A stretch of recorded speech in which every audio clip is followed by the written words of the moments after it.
Chapter 679. Li Tianlan was not the only one who was unprepared for Li Honghe's departure.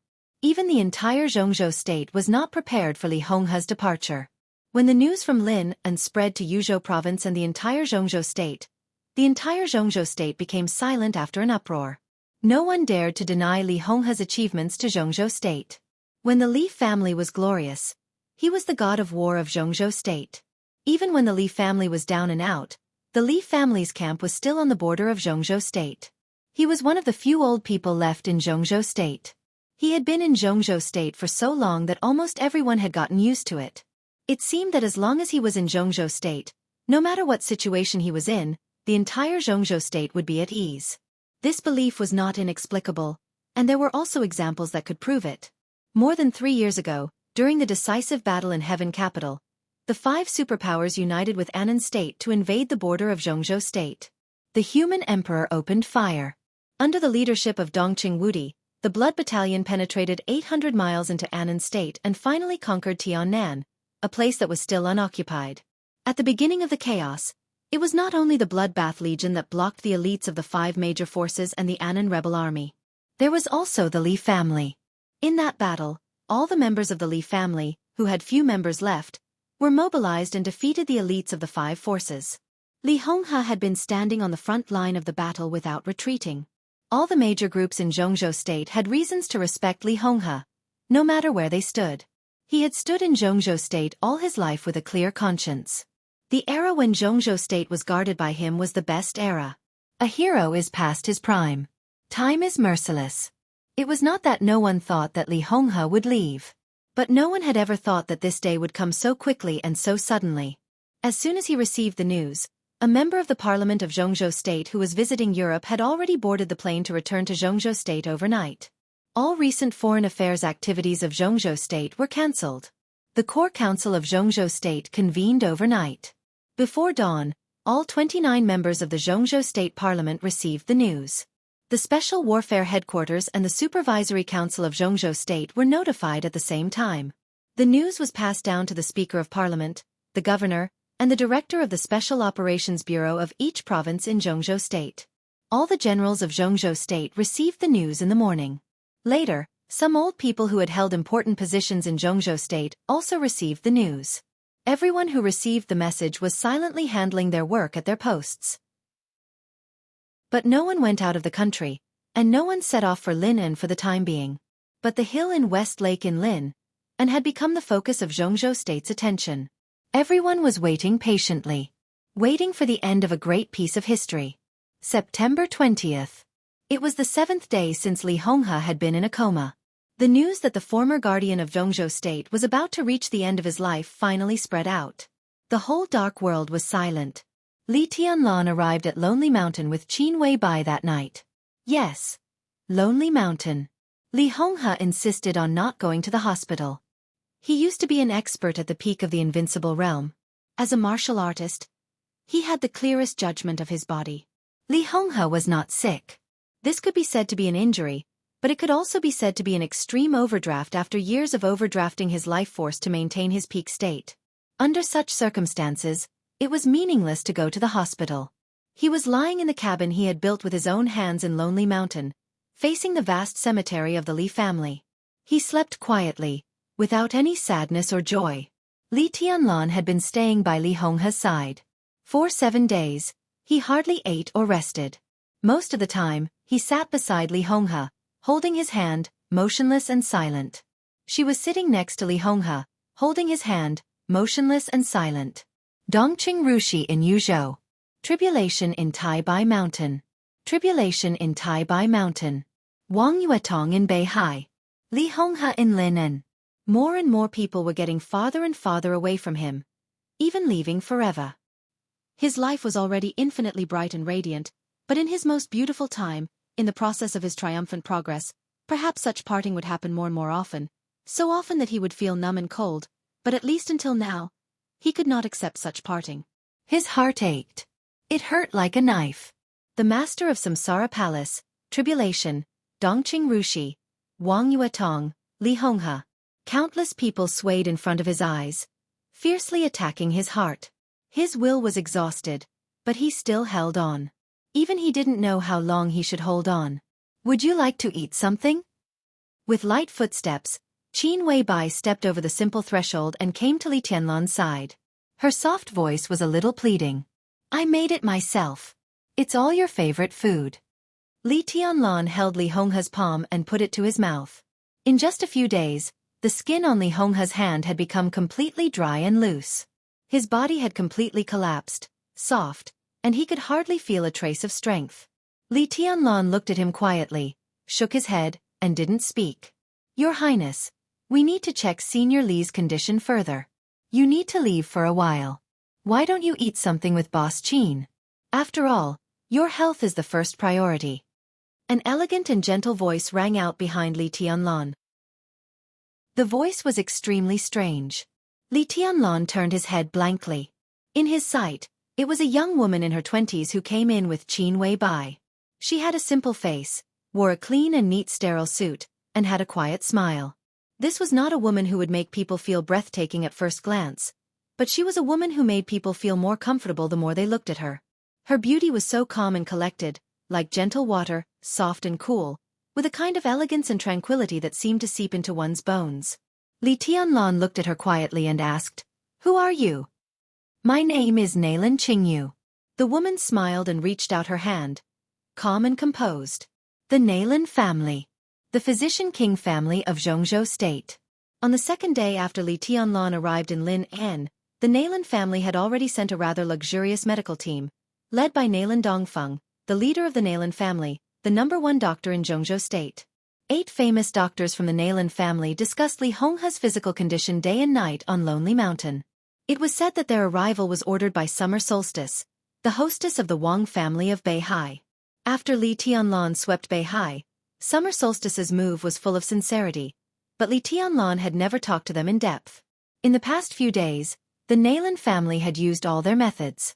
Obviously, they were also at a loss for Li Honghe's current condition. But, Nailan Qingyu? Li Tianlan had never heard of this name, but he was sure that this woman was not in the Nailan family's medical team. A newcomer? Li Tianlan was excited for a moment, and his eyes became extremely eager. Do you have a way to save Grandpa? Nailan Qingyu's elegant smile had a hint of sadness.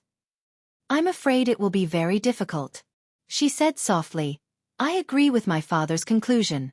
Old Li's body doesn't have any symptoms. Without any symptoms, there's naturally no way to cure it. Old Li's current condition is that he has overdrawn his life force.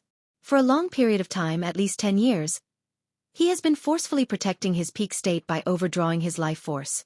His body has been severely damaged and his life force has been completely exhausted. So, she did not continue. Li Tianlan's eyes grew brighter and brighter. Vitality, vitality, he muttered to himself and suddenly said, If there's immortality, is it possible? When he said this, his eyes were unusually fierce. He had no immortality, but the Wang family of Beihai did. If he could save Li Honghe, he would do anything. If it's useful, we've used it already. Nailan Qingyu said with a wry smile. In fact, Auntie asked us to come to Lonely Mountain this time. We brought an immortality potion for old Li to use. This can even be counted as outside of the deal between you and the Wang family of Beihai. It's something that Mount Dibing voluntarily offered. But the current situation, immortality is not omnipotent. At present, the Wang family of Beihai's immortality potion has not broken through the existing technical bottleneck. It can directly increase the human body's life force, but it's just a pure increase.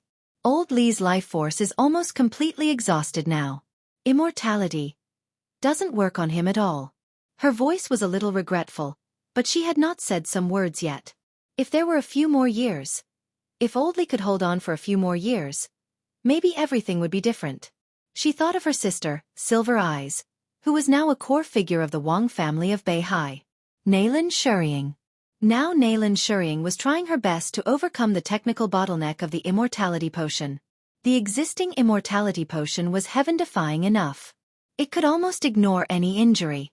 No matter how serious the injury was, as long as there was a certain vitality, it could be healed immediately under the stimulation of immortality potion. But the expected third generation of immortality potion was to fully activate the human body's vitality. Even if the vitality was exhausted, the human body could be completely activated with the vitality of the immortality potion. Such a potion could almost be said to be truly beyond life and death. Li Honghe's situation was not a problem at all in the new generation of immortality potion. But unfortunately, Li Honghe had no time. Nailan Shuying had no time either. Li Tianlan stood in front of Li Honghe's bed and was silent for a long time. He had never known what Li Honghe had paid over the years to maintain his peak state. Now that the truth had come to light, he no longer had the chance to salvage everything. In that camp, in that primeval forest, in this lonely mountain, he maintained his state almost cruelly. Why? Li Tianlan knew very well that his grandfather did this for his Li family, not for Li Guangtu's purgatory of heaven capital. Li Tianlan clenched his fists, gritted his teeth, and said nothing. Let's go out first. Qin Weibai gently pulled the corner of Li Tianlan's clothes. The Parliament and the major special warfare headquarters have sent a lot of condolences these days. You should respond. Li Tianlan was silent for a while and suddenly asked, what about Kunlun City? Nailan Qingyu carefully examined Li Honghe's body. Qin Weibai froze for a moment and said softly, Kunlun City hasn't responded yet. Yes. No response. In Jianghu State today, facing Li Honghe's body, Kunlun City was the quietest one. They didn't respond at all and didn't even do anything to save face. Their only response was silence. The weird silence made everyone feel uneasy. Li Tianlan sneered and didn't speak. A lot of what people are discussing is that the holes are not filled in well, and the explanation is perfunctory, and so on. In fact, it has nothing to do with holes. The only reason is that the author is not in a good state. So the holes are not filled in well, and the explanation is not done well. Just pretend that they are not filled in well. They will always pull them out and fill them again. They will definitely. Chapter 680. Except for a limited number of people involved, no one knew that Kunlun City, which had been silent about Li Honghe's physical condition and seemed to be indifferent, was actually the force that paid the most attention to Li Honghe. Gu Xingyun's injury had become more and more serious. On that day, Situ Tsongyue and the murderous weapon-setting sun hit him in the chest at a close distance. Then he was attacked by Lin Yuxian and Li Tianlan. In the maneuver of the two academies, he had been delaying and suppressing his injury. With such a serious injury, it was a miracle that Gu Xingyun could not die. This also showed that Kunlun City's martial arts were indeed extremely solid. However, there was a limit to any strong support. After the day of eradication in Eastern Europe, all those who knew Li Shi's identity could see the position of the hostess of Kunlun City. Some past events seemed to be exposed intentionally or unintentionally. Vague rumors were spreading in every corner of the city. For example, Li Shi was Li Guangtu's woman, but now she became the wife of the governor of Kunlun City. For example, Li Shi was secretly arranged by the Gu family to stay with Li Guangtu. The Gu family had endured for many years, and finally overthrew the Li family and succeeded in ascending the throne. In fact, such a story did not sound like an epic or tragic enemy, and it was even more shameful to Gu Xingyun. Countless eyes in Jianghu State that were secretly watching Kunlun City were so strange in Gu Xingyun's eyes. Every piece of news seemed to be secretly reminding him of the exuberant and vibrant green above his head that was comparable to the grassland. This was a knot in his heart that he could not let go for many years. With Li Shi's change of position, gradually, sporadic people began to mention the treason case. This was a major event that caused a sensation in Jianghu State and even the world. But except for the participants, few other people knew the inside story. Li Shi played an extremely important role in the treason case. This was something that very few people knew. But after many years, Li Shi, who killed Li Guangtu, stood beside Li Guangtu again when she was unrestrained after Gu Xingyun and Gu Chenchuan were seriously injured. This might not explain how the treason case was. But when all the things were linked together, at least there was a reason for Jianghu State to re-examine the treason case. Similar voices began to sprout quickly. Gu Xingyun, who had been suppressing his injuries, completely broke out in the face of pressure, humiliation, and fear. He vomited blood and fainted. He was immediately sent to the core recuperation base of Kunlun City. Some healing medicines in stock in Jianghu State were blended into nutrient solution. Gu Xingyun lay in the nutrient chamber all day long. Although he was still unconscious, his condition had stabilized. Then Li Tianlan swept across Beihai province. Then, the news that Li Honghe was about to die exploded in Jianghu state like a heavy bomb. The Li family suddenly became the focus. After Kunlun City confirmed that Li Guangtu had woken up and appeared in Lin, and Gu Qianchuan, who was temporarily in charge of everything in Kunlun City, could no longer sit still and directly forced Gu Xingyun to wake up. Every high-level official in Kunlun City knew what Li Guangtu's appearance in Lin and meant. The traitor who had caused great losses to Jianghu state many years ago was now in Jianghu state. But the high-level officials of Jianghu state had been silent about it. This subtle attitude was a complete nightmare for Kunlun City. As long as Li Guangtu mentioned the case of treason that year, a casual sentence could cause a huge storm to Kunlun City. It was the 8th day since Li Honghe had been in a coma. It was also the 8th day since Gu Xingyun was forced to wake up. Gu Xingyun's face was still pale, his figure was thin, and his hair was dry, but his mental state gradually stabilized. The wind and snow drifted over the city all year round on Kunlun Mountain. Gu Xingyun sat in an exquisite small yard, silently watching the secret report from Kunlun City from Lin N. Gu Qianchuan sat in front of him and also said nothing. Like Gu Xingyun, he was seriously injured. Before the maneuver of the two academies, Li Tianlan directly cut off one of his arms, and then he was seriously injured by Shen Yuanfeng's sword intent in Beijiang. Compared with Gu Xingyun, his injury was not fatal, but under the great pressure, his eyes were sunken, and he looked equally haggard. Is there any way? He looked at Gu Xingyun and asked calmly. Nothing happened. What can I do? Gu Xingyun shook his head. Nalan Qingyu arrived in Lin and last night, but Li Honghe still hasn't woken up. With a complicated look in his eyes he said, Li Honghe really can't hold on this time. Where is Li Guangtu?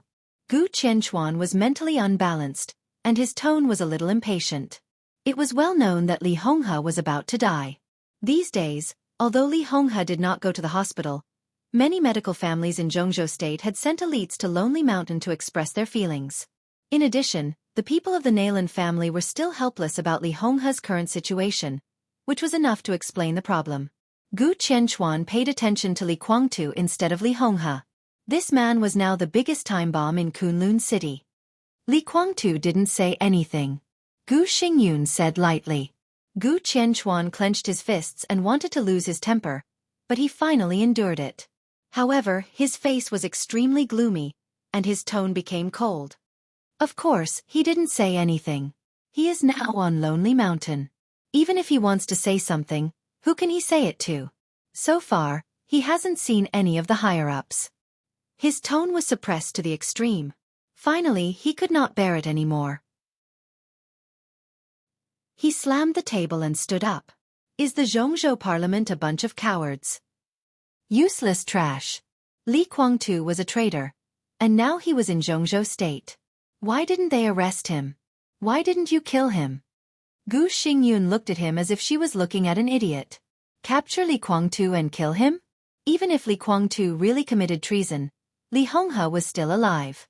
Zhongzhou state would not kill Li Guangtu at will. Now Li Honghe was about to die, but Li Tianlan was invincible after sweeping Beihai. Compared with Li Honghe's old age, Li Tianlan was only 22 years old. His deterrence was even stronger than Li Honghe's. In the face of this situation, how could Zhongzhou state not worry? Li Tianlan. Li Guangtu. Gu Xingyun looked thoughtful. I hope Li Honghe can die directly. It would be best if he doesn't wake up. Gu Xingyun suddenly said. What do you mean? Gu Qianchuan frowned. Li Tianlan and Li Guangtu are not of the same mind. Gu Xingyun's voice was calm. In the face of external pressure, they may cooperate. But when there is no pressure, their positions must be different. The Li family has been declining for too many years. The purgatory of heaven capital is not the Li family's nirvana rebirth. It is just a force that was developed outside. This force is now somewhat out of touch with the Li family, so some people will support Li Guangtu, and some will support Li Tianlan. Such a contradiction is almost irreconcilable. Are you sure? Gu Qianchuan hesitated. Think about Mormons at the last moment. Gu Xingyun said calmly. The Samsara Palace is a force that fully supports Li Tianlan. In the last strangulation, they showed no mercy to the Purgatory of Heaven capital. Instead, some people in the Purgatory of Heaven capital joined the Samsara Palace's camp in the chaos, which is enough to explain the problem.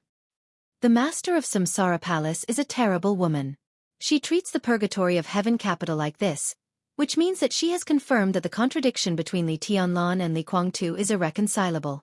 Otherwise, the Samsara Palace will not be so cruel to the Purgatory of Heaven capital. Such a contradiction will break out sooner or later.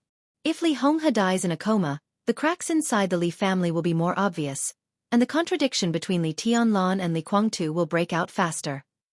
Gu Qianquan's eyes gradually brightened. You mean that Li Guangtu and Li Tianlan will be too busy to take care of Kunlun City for the time being because they are eager to take over the Li family? This is the most likely thing. Gu Xingyun's voice became calmer. What do you think Kunlun City is in the eyes of the Li family? Gu Qianquan was stunned and said without hesitation, "Of course it's an enemy." Enemy? Gu Xingyun twitched the corner of his mouth with some mockery and self-mockery. That's the position of the Li family in our eyes. As for us, now in the eyes of Li Tianlan and Li Guangtu, we may also be enemies, but more for interests. Li Tianlan is insufferably arrogant and supercilious. With his current strength, give him time, and the whole dark world will be his in the future. Now Kunlun City is not a big threat in his eyes for the time being, so he can let it go for the time being. As for Li Guangtu has always looked down on me and Kunlun City. He won't talk about the treason case for the time being. It's not necessarily good for him to talk about it now. Kunlun City is now the special warfare center of Jianghu State, and it can't be brought down by Li Guangtu's words. Besides, there will be no evidence for what he said. We actually have a lot of room for maneuver. But once he says these things, it means that he wants to return to Jianghu State, and the Purgatory of Heaven capital will become very embarrassed in East Island. If I were Li Guangtu at this time, I would choose to put Kunlun City aside. The best choice is not to mention the past and not to express my position for the time being. He is seriously injured. During the period of time before he recovers, the best way is to do nothing. When he recovers and establishes a connection with the Purgatory of Heaven capital, whether he really declares Jianghu State, violently conquers East Island, or competes with Li Tianlan for the Li family, it will be easier than now. After Li Honghe's death, the Li family has two leaders. In this case, the internal situation is unstable, so they won't rush to deal with Kunlun City. To resist foreign aggression, they must first stabilize the internal situation. When the internal situation is stable, they will deal with Kunlun City. All the interests of Kunlun City will belong to one person, and there will be no variables. Gu Qianquan was stunned for a while. So in the current situation, we are safe for the time being? He asked. Yes. Gu Xingyun nodded and said, both Li Guangtu and Li Tianlan want to defeat each other and swallow us alone. Now, we are extremely safe. Gu Qianquan's face turned red. This conclusion was shameful no matter how he heard it. He forced himself to calm down. Thinking of the Purgatory of Heaven capital and Emperor Dong's palace, he frowned tighter and tighter. Li Guangtu. Is there a chance to win now? Li Guangtu was seriously injured. Inside the Purgatory of Heaven capital, as some people walked into the Samsara Palace's camp, the internal division would become bigger and bigger. Now they were still in East Island. Even if Li Guangtu did not express his position, Jifeng Sword Training School and Wuji Palace would not be idle. During this time, they would definitely target the Purgatory of Heaven capital crazily. At this time, Li Guangtu, who was seriously injured, was held in Li Tianlan's hands. What about Li Tianlan? The 13th story building was now truly invincible in the world. Li Tianlan swept across Beihai and shone brightly. The remaining forces of the Samsara Palace supported Li Tianlan. The situation in Tiannan gradually became clear. The 5 Eastern European countries continuously sent benefits to Li Tianlan. In Mount Dibing, he could retreat, which also showed that the Wang family of Beihai had promised him something. Inside Jianghu State, Li Tianlan had the full support of the giant group, and his own force was also growing rapidly. What was Li Guangtu's chance to win? At present, Li Guangtu is bound to lose.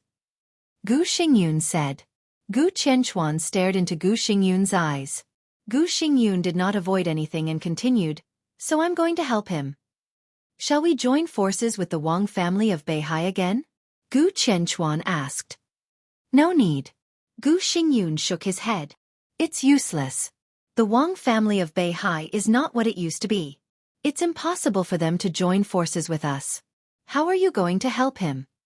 Gu Qianquan asked. The more he thought about it, the more he felt that something was wrong. Gu Xingyun's current thinking was too clear, which was absolutely rational. This showed that he had already seen the current situation of the outside world. But since he was awakened from a coma, he did not mention his next hibernation at all. If he was not worried about the currently family, why didn't he seize the time to heal? Such a Gu Xingyun clearly gave Gu Qianquan a feeling that he seemed to be waiting for something. "What do you think?" Gu Qianquan asked very seriously. The phone suddenly rang. Gu Xingyun's eyes suddenly condensed. At the same time, Tiannan. In a small city guarded by the rebels of Annan State, an old-fashioned train, which was not common in Jianghu State, slowly entered the station with the roar of the whistle. The station, which barely maintained the old order, was crowded with people. Getting on and off the train was a scene that happened at the station every day, every month, every day. The turbulent flow of people gathered and dispersed. Different people left the station and set off in different directions. A black man dressed casually walked out of the crowd, but he did not go far from the station. He walked through the somewhat dilapidated station, turned around, and finally stopped in front of a shabby van. Two men who were playing poker in front of the van stood up and stared at the black man with vigilance. The black man's expression was relaxed. He suddenly smiled, revealing a row of white teeth. He pulled the collar of his wide casual t-shirt, revealing a black shield logo, and said in Annan language, "I'm Black Wolf. 3 hours later, my soldiers will gather at the appointed place." The two Annan men in casual clothes breathed a sigh of relief, nodded, and opened the door. The black man got in. The Annan national anthem was played in a low voice in the shabby van. In the inconspicuous corner of the roof, the flag of Annan State was crossed with the flag of the rebels. A short man in his 50s sat in the last row of the van and smoked quietly. In the smoke, he squinted at the black man who got on the van and said hoarsely, "How many people do you bring?" 200. The black man grinned and stretched out 2 fingers with a smile. "All of them are elites." At the same time, similar scenes were playing out in different corners of different cities. Without anyone noticing, in every corner of Tiannan, one after another, secret armed forces began to gather in the direction of the Annan rebel army. It was not the Annan Freedom Corps pretending to be rebels. It was the real rebel army first announced by the Annan military more than 3 years ago.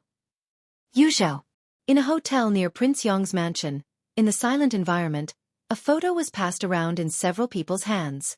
In the photo was a woman who was clean, clear, and quiet. The target is temporarily in a coma and has no ability to fight back. In the hoarse voice, a man covered in a black robe said lightly, "Number 3, Number 5, Number 7, investigate the terrain inside the hospital tonight. Be ready to act at any time." Eastern Europe. Reki City. In the narrow apartment, Prime Minister Rieker was giving a passionate speech. After the chaos in Eastern Europe, Rieker, who was shrouded in Jianghu State, told the best new tomorrow of Wulan State in high spirits. "This is our goal." In the cold voice, a thick finger pointed at Prime Minister Rieker and said lightly, "Make a battle plan. We can only succeed. We can't fail." Tiannan. Yuzhou. Reki City. Under the calm general trend, the undercurrent was constantly rolling. One communication message after another was sent out from these places and finally gathered in the hands of the same person. In Kunlun City, Gu Qianquan looked at Gu Xingyun's face.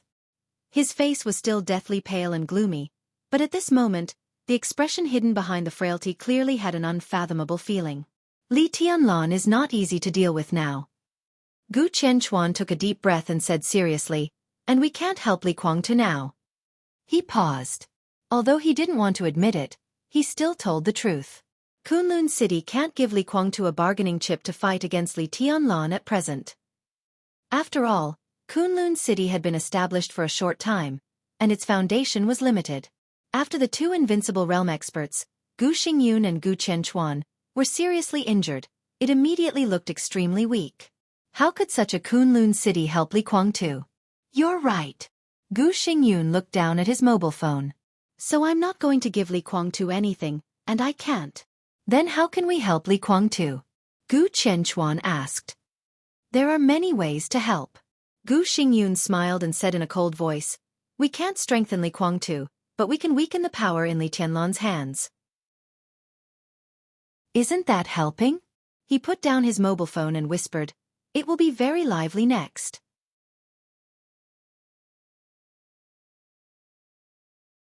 The people of the Nailan family are all here. No matter what, we must make him wake up temporarily. Lin Fengting's gaze was a little erratic. No one knew what he was thinking. Xia Ji inadvertently saw his eyes and was slightly stunned. At this moment, Lin Fengting gave her a very strange feeling. His trance didn't seem to be because of Li Honghe's imminent death. At this moment, he was obviously thinking of something else. What was he thinking? Summer solstice was curious. There's no hope? Lin Fengting was in a daze for a while before he asked in a low voice. Summer solstice was even more curious, but she still shook her head and said, no. In other words, Lin Fengting's voice was a little bitter. If there's no hope for Senior Li's condition, then there's even less hope for those who are more serious than him, right? More serious? Summer solstice was a little stunned. In her knowledge? No, in the knowledge of modern medicine. There was only one condition more serious than Li Honghe's. That was real death. If a person's vitality is completely exhausted and he has no desire to live, Lin Fengting said in a low voice. Is there any other way? There won't be such a person. Summer solstice looked at Lin Fengting for a long time before she said firmly, such a person can only be a dead person. Li Honghe's vitality was completely exhausted. The reason why he didn't die was that his willpower was incredibly tough, so he could barely stay in a coma. The exhaustion of vitality itself was death. If there was no desire to live, how could he live? I'm not making an assumption. Lin Fengting shook his head.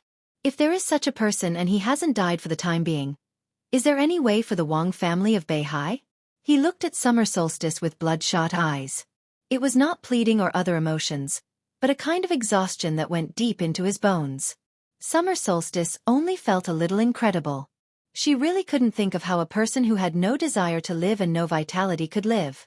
And what was the form of such a life? No. She shook her head. If there is such a person, even if he barely doesn't die, it should be because of special reasons that he can't hold on for long. The Wang family of Beihai has no practical way for the time being. For the time being? Lin Fengting's eyes suddenly lit up. For the time being. Summer solstice nodded. Lin Fengting's breathing was a little rapid. There was no practical way for the time being. From another perspective, the Wang family of Beihai now had a theoretical way, but it had not been implemented. What way? He asked straightforwardly. The third generation of eternal life. Summer solstice said and then smiled bitterly. The third generation of eternal life, our expected effect is to completely activate the exhausted vitality of the human body, and then fill the human body with vitality. But the research on the third generation of eternal life has lasted for several generations. At present, there are still many technical bottlenecks that have not been broken through. And the situation you mentioned is too special. Even if the third generation of eternal life is really developed successfully and that person can hold on until then, we still need someone to contact her in person and record her physical data. Lin Fengting was a little hesitant. He rubbed his temples tiredly. After a long time he whispered, okay. His voice was a little hesitant, but he finally made up his mind. I'll inform the family and let Silver Eyes go there. Is there really such a person? Summer solstice felt more and more incredible. Lin Fengting smiled bitterly and did not speak. But Nailan. She's going to Tiannan. Li Tianlan. Summer solstice frowned. It doesn't matter. Lin Fengting said calmly. There are people in the Lin clan who take care of the patients. Nailan will go there to see the situation first, and then she can come back. The Lin clan will regularly send her physical data so that she can master it in the first place. Summer solstice narrowed her eyes and nodded. I'll inform Nailan later. Have you ever thought? Lin Fengting suddenly whispered. The life and death of the Wang family of Beihai will one day depend on Nailan? He smiled bitterly. Anyway, I've never thought about it. What do you mean? Summer Solstice's eyes suddenly focused. In the next moment, she asked, who is the person you said needs treatment? Lin Fengting shook his head in silence and changed the topic. Is there anything the Lin clan can help with in the research of the third generation of immortality? Talent, materials, anything. His tone was indifferent, but extremely firm, with unshakable determination. Li Honghe could not afford to wait for the third generation of immortality. But after all, someone could try and hope for it. We need ice essence, ice heartgrass, and some other precious medicines now. If the Lin clan is willing to trade, it's the best. Summer Solstice's tone was a little expectant. Ice essence. Lin Fengting smiled bitterly. Ice heartgrass was the core medicine for making immortality potion. It grew in an extremely harsh environment. The most important thing was that its output was so low that it made people desperate. It was a priceless thing. Most of these things were concentrated in the Wang family of Beihai. But obviously, in order to overcome the technical bottleneck of the third generation of immortality, the Wang family of Beihai had been out of stock in this respect. There were still a few in the Ice Heartgrass Forest clan. But the Lin clan really did not have ice essence, which was difficult to preserve. Looking for it? At present, only a small amount of ice essence had been found in the polar region. Looking for it deliberately was like looking for a needle in a haystack. Moreover, whether it was the Wang family of Beihai or other countries, they all had professional teams that specialized in collecting these precious medicinal materials. But it was not easy to find ice essence. Do you have any information? Lin Fengting suddenly said, which forces or countries have ice essence at present? What do you want to do? Summer Solstice's body shook.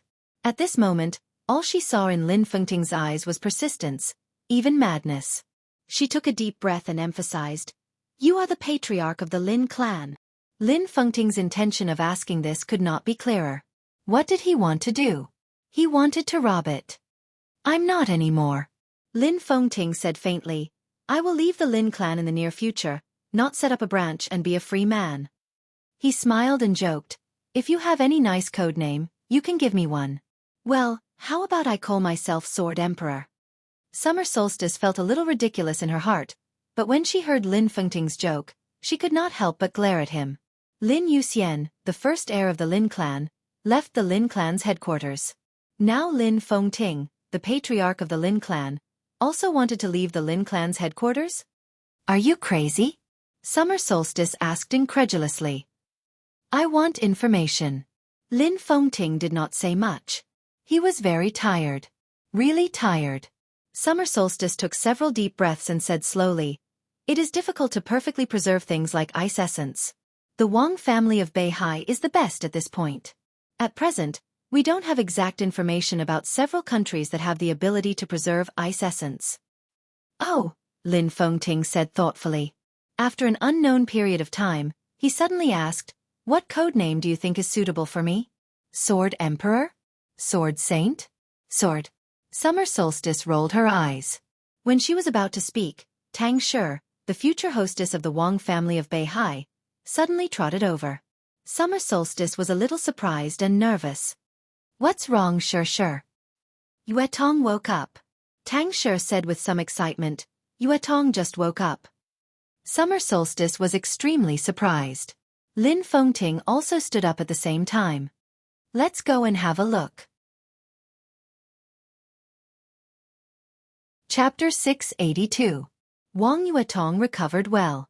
Although Xia Ji had only half of the immortality potion with her, the strong vitality it contained was enough to heal most of the fatal injuries in the shortest time. Under the nourishment of the immortality potion, Wang Yuetong, who had slept for a while, not only recovered, but her physical condition was even better than before the injury. But Song Si, who had been taking care of her for the past few days, could see that Wang Yuetong was haggard. This kind of haggard did not originate from the body. Instead, it came from the heart. She saw Wang Yuetong open her eyes. Seeing the confusion on her face after waking up was a normal reaction after being unconscious for a long time. That confusion immediately turned into emptiness.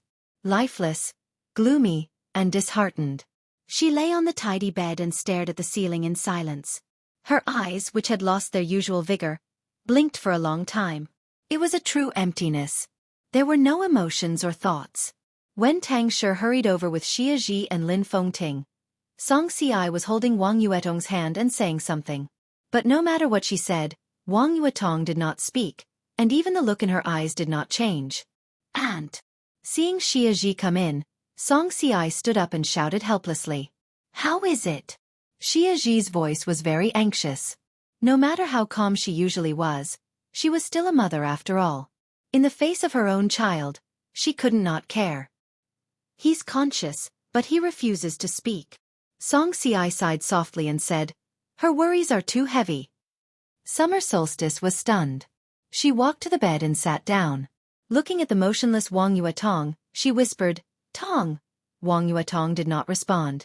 Xia Ji forced a smile and whispered, are you hungry? Get up, take a shower and change your clothes.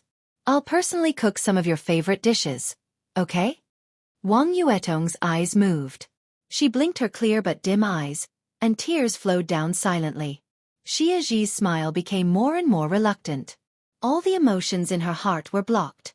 She forced a smile and said, silly girl, you can't talk after sleeping? Yes. Wang Yuetong said softly. Get up and take a bath first, okay? I was in a coma for a few days. I was so dirty. Summer Solstice grabbed her daughter's palm hard and trembled slightly. Sure. Wang Yuetong nodded. Tears were still flowing down her cheeks and fell on her clothes, but her tone was extremely calm, even a little dead.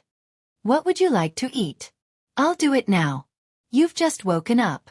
Can you take it easy? Summer Solstice touched Wang Yuetong's hair. Wang Yuetong didn't dodge and said quietly, either is fine. She slowly sat up and wiped away her tears. She got off the bed and said, I'm going to take a shower. Before he could speak, Lin Fengting coughed and said, I'm going to take a walk outside. Xia Ji nodded and looked at her daughter's back. Wang Yuetong's delicate figure was as light as a feather, without any vitality, just like a walking corpse. Summer Solstice sighed softly and was lost in thought. Auntie, if Yuetong is leaving. Tang Shi suddenly spoke hesitantly. Song Xi silently poured a glass of water for Summer Solstice, wanting to say something but hesitating. What do you want to say? Summer Solstice looked at her and asked with a smile. Song Xi was in good physical condition. Now she was nearly 3 months pregnant, she was still slim and exquisite, and she didn't have a strong reaction. But she was pregnant with the grandson of the Wang family of Beihai. No matter how much attention she paid to her, it was not too much. No. Song Xi shook her head and said, I'm also thinking about this. If Yuetong wants to leave, will Auntie let her go? When Li Tianlan wanted to forcibly take away the injured Wang Yuetong, it was Lin Fengting who stopped him. But he didn't stop him.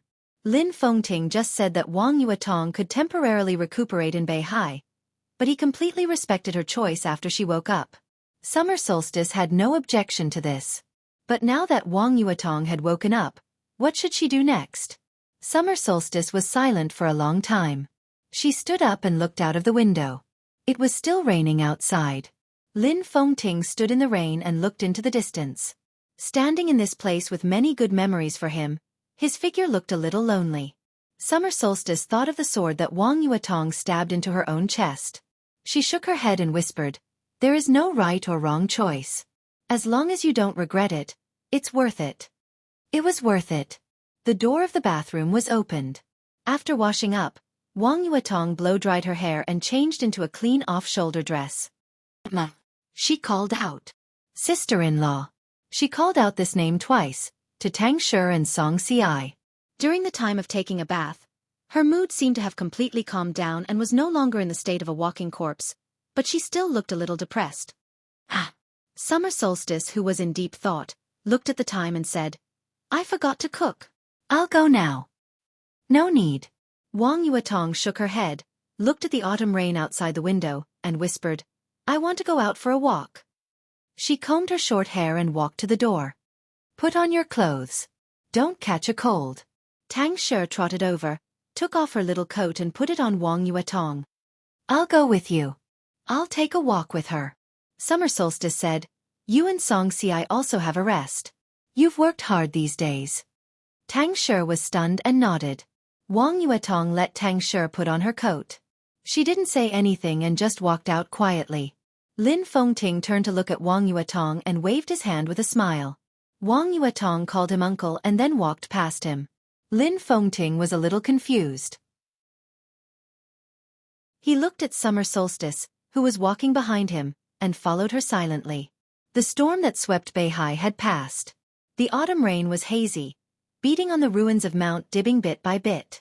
Mount Dibbing had few hands now, so the reconstruction progress was relatively slow. When the internal security troops came back after the maneuver, it wouldn't take long to restore the past scene.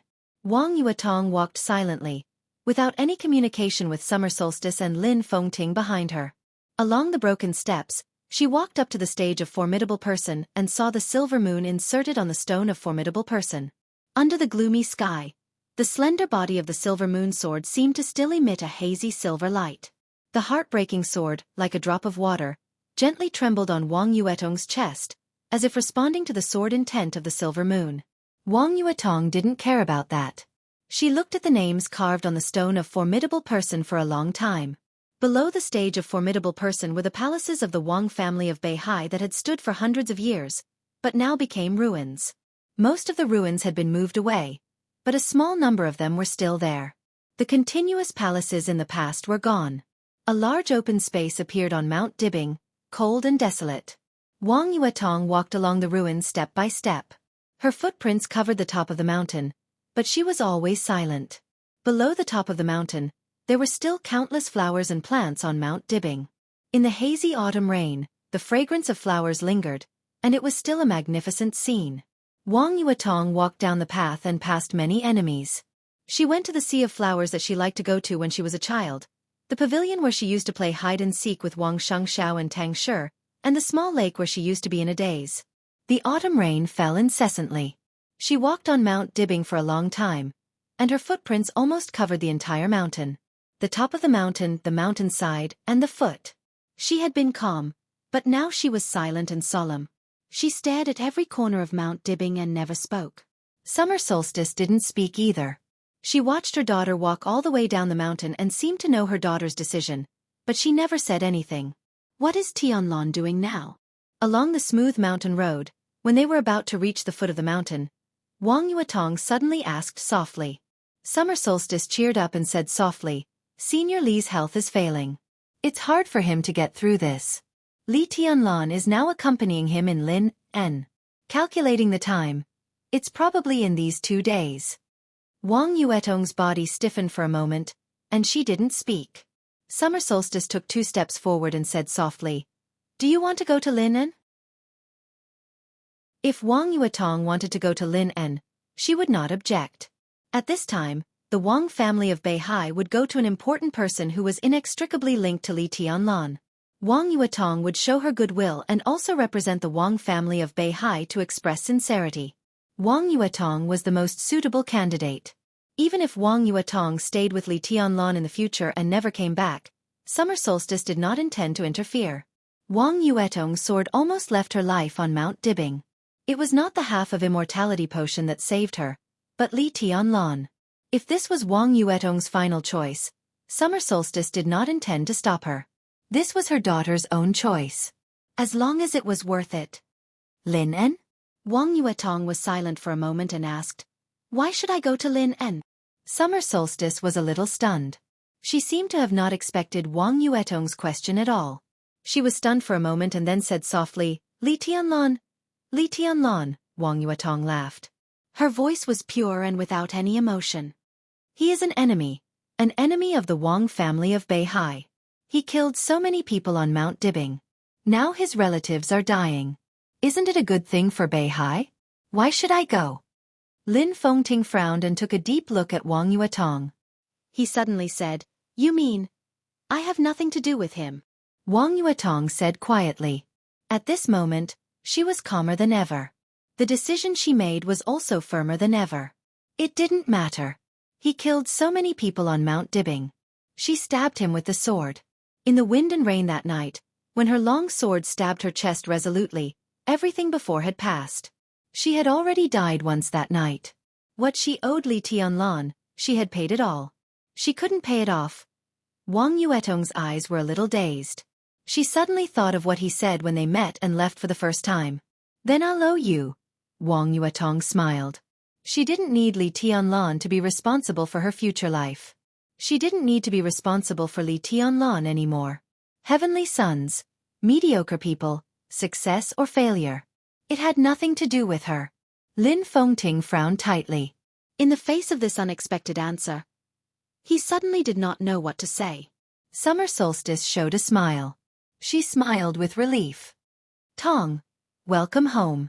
Her voice was soft and fresh. Wang Yuetong did not respond to her. Standing at the foot of Mount Dibbing, she turned her head and stared deeply at the place where she grew up. After a long time she whispered, I'll remember this place. Summer Solstice blinked blankly. But this place has nothing to do with me. Lin Fengting's face changed. Summer Solstice's expression suddenly stiffened. Wang Yuetong shook her head and took 2 steps back, still looking at Mount Dibbing. Her eyes were no longer calm. As her eyes flashed, it was full of that night's saber light, sword shadow and storm. The collapsed ruins, the splashing blood, the scattered corpses, and the dazzling sword light. It was Li Tianlan. It was also the Wang family of Beihai. She didn't know how to face the family that had raised her since she was a child. Just like she didn't know how to face Li Tianlan now. If she couldn't face him, then she would leave. Wang Yuetong gritted her teeth and glanced at Summer Solstice. Mom, she whispered. I'm leaving. She paused and continued, I won't come back. Where are you going? Summer Solstice's face changed dramatically. Wang Yuetong did not answer. She smiled and waved her hand. Then she slowly turned around in the bleak drizzle and left Mount Dibbing in the drizzle. She was faint, but she had no reluctance to leave. At this moment, she was not Li Tianlan's woman. Nor was she the little princess of the Wang family of Beihai. She was just Wang Yuetong. Just herself. Chapter 683. In his sight, Wang Yuetong's figure was getting farther and farther away. The sky gradually darkened, and the drizzle was slightly chilly. Her calm yet incomparably strong figure became further and further away, more and more indistinct. He went down the mountain and moved forward, until it disappeared. Wang Yuetong did not even look back. Summer Solstice stood there quietly, motionless like a statue. Did you tell her your story? Lin Fengting suddenly asked. Xianxia was from the Xia clan of the North Sea. Her family used to be an important branch of the Xia clan, but it had long been destroyed.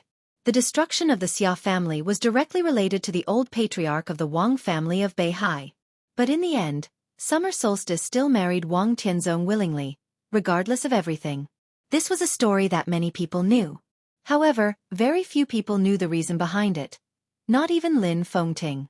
But from Summer Solstice's standpoint, it was not too much to say that the Wang family of Beihai was Summer Solstice's enemy. Just like Li Tianlan and the Wang family of Beihai now. If Wang Yuetong had known the story of Summer Solstice, she might have made a different choice. Maybe she would leave the Wang family of Beihai. But even if she returned to Li Tianlan, it would be better than leaving alone aimlessly. Summer Solstice did not answer Lin Fengting's question. In his sight, Wang Yuetong's figure was getting farther and farther away and finally disappeared completely.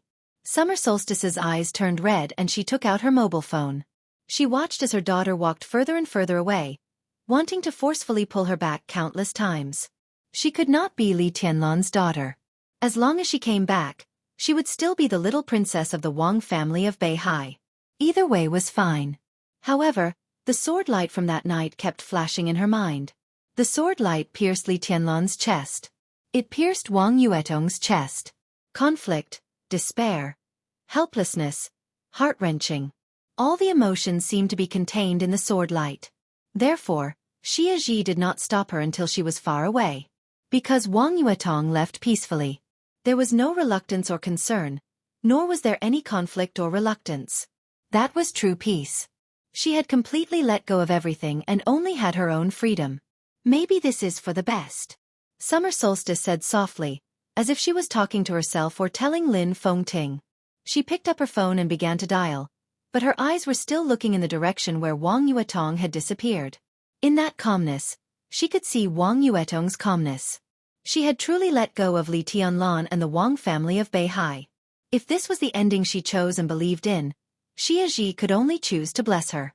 Because choices had nothing to do with right or wrong. The call connected. After a moment of silence, Summer Solstice said softly, "Arrange a car to take Yuetong to the airport." The person on the other end of the phone respectfully agreed. "Arrange it for me while you're at it." Lin Fengting said, "I'm going to Linen." It was meaningless for him to stay in the Wang family of Beihai now.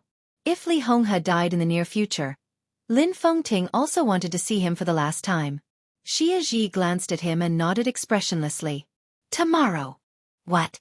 Are you afraid that I will catch up with Yuetong and control her whereabouts in the future?" Lin Fengting saw through Xia's thoughts at a glance. He touched his nose and smiled bitterly. "You can't deny the possibility, can you?" Summer Solstice asked back. Before Lin Fengting could answer, she had already turned around and walked to the top of the mountain. She said calmly, "That's the best.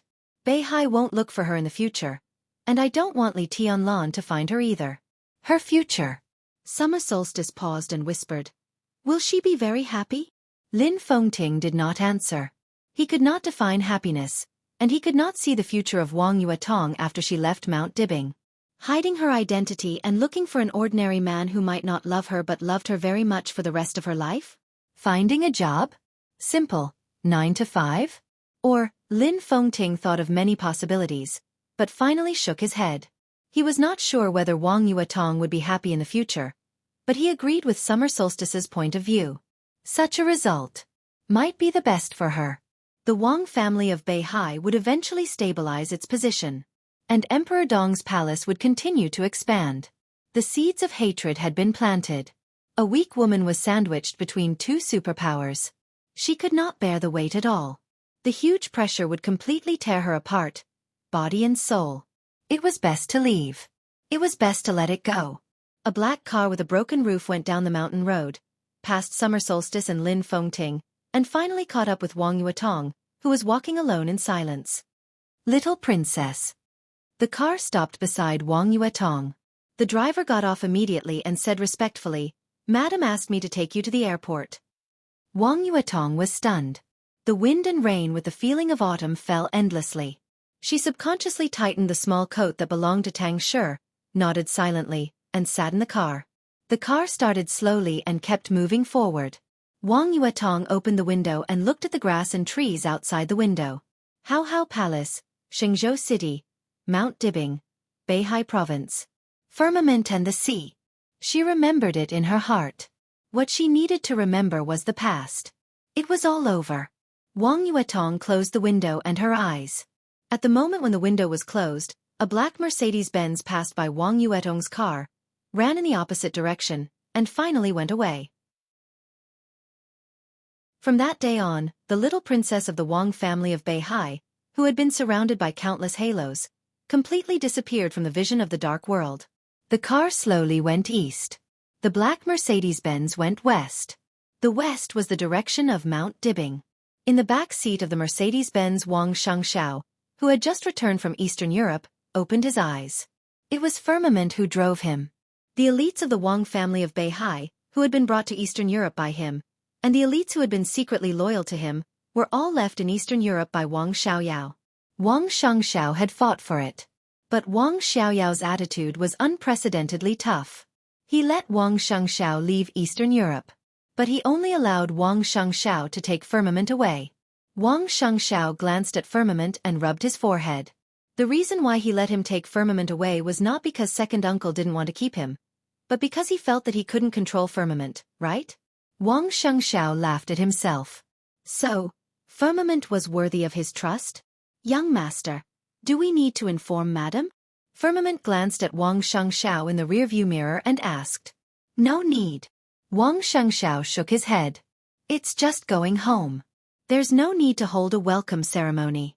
The house is messy enough. He returned to Mount Dibing without informing anyone. Wang Xiaoyao had almost completely fallen out with Summer Solstice, so naturally, he would not inform Mount Dibing. Firmament nodded. Knowing that Wang Xianxiao was in a bad mood, he did not speak. After going back, you'll have to work hard. I don't have many people around me now, so I'll leave this matter to you. Wang Xianxia let out a long breath, as if he wanted to spit out the long-accumulated grievances at one time. Try to arrange some better rooms in Beihai Prison. You can tell the prison. Beihai Prison? Firmament's expression changed and became a little unnatural. Beihai Prison was an enemy that was enough to make many big shots in the dark world pale.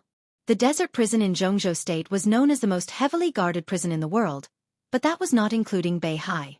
Few people knew the existence of Beihai Prison.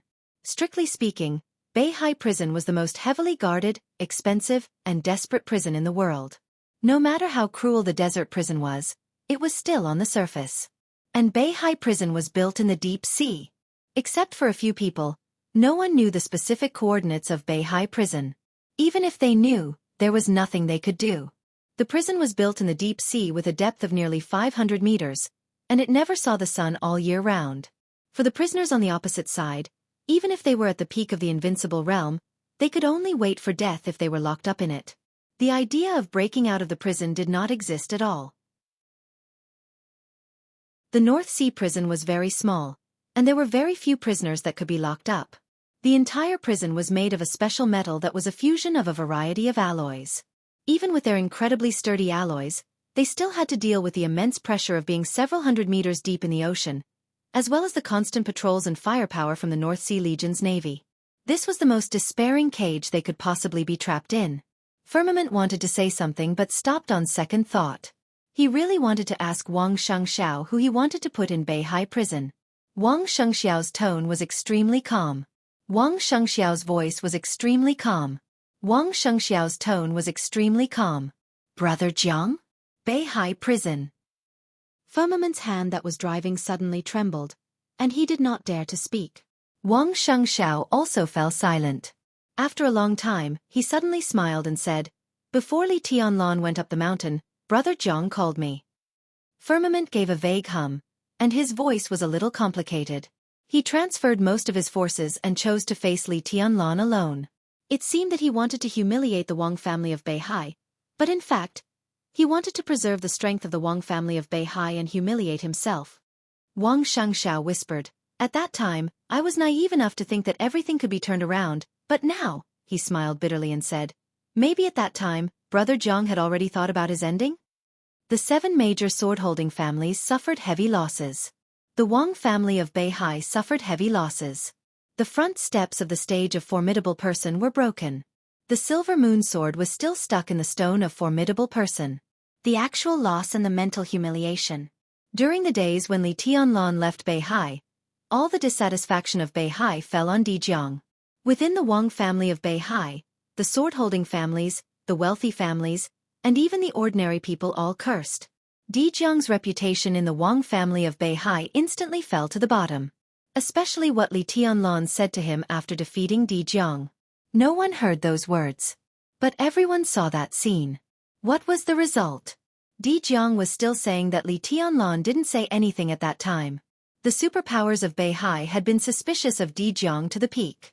Jiang seemed to have expected such an ending. It was his own request to go to Beihai Prison. It was also Jiang's request to let Wang Xianxiao come back now. It was the perfect time. Regarding the problem of Jiang, when summer solstice was still procrastinating, Wang Xianxiao put him in the most desperate Beihai Prison. While quelling the curses, he could also win the full support of these people. Jiang was the stumbling block for Wang Xianxiao to control the Wang family of Beihai. When the Wang family of Beihai needed Wang Xianxiao, this stumbling block rolled aside in the most straightforward way with countless humiliation and obstacles to Wang Xianxiao's ascension. Wang Xianxiao's eyes were complicated. He muttered to himself, "It's all my incompetence, young master." Firmament hesitated and called him. "Don't comfort me." Wang Xianxiao smiled. It was a forced smile, but it looked more and more natural at this time. "What I don't need now is comfort."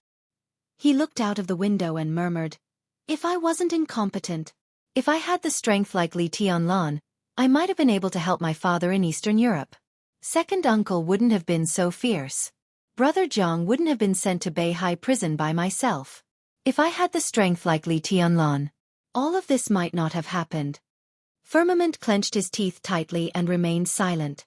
Xianxia looked at the rain outside the window and took several deep breaths. Then he whispered, "It will get better." Firmament nodded his head vigorously. The phone suddenly rang.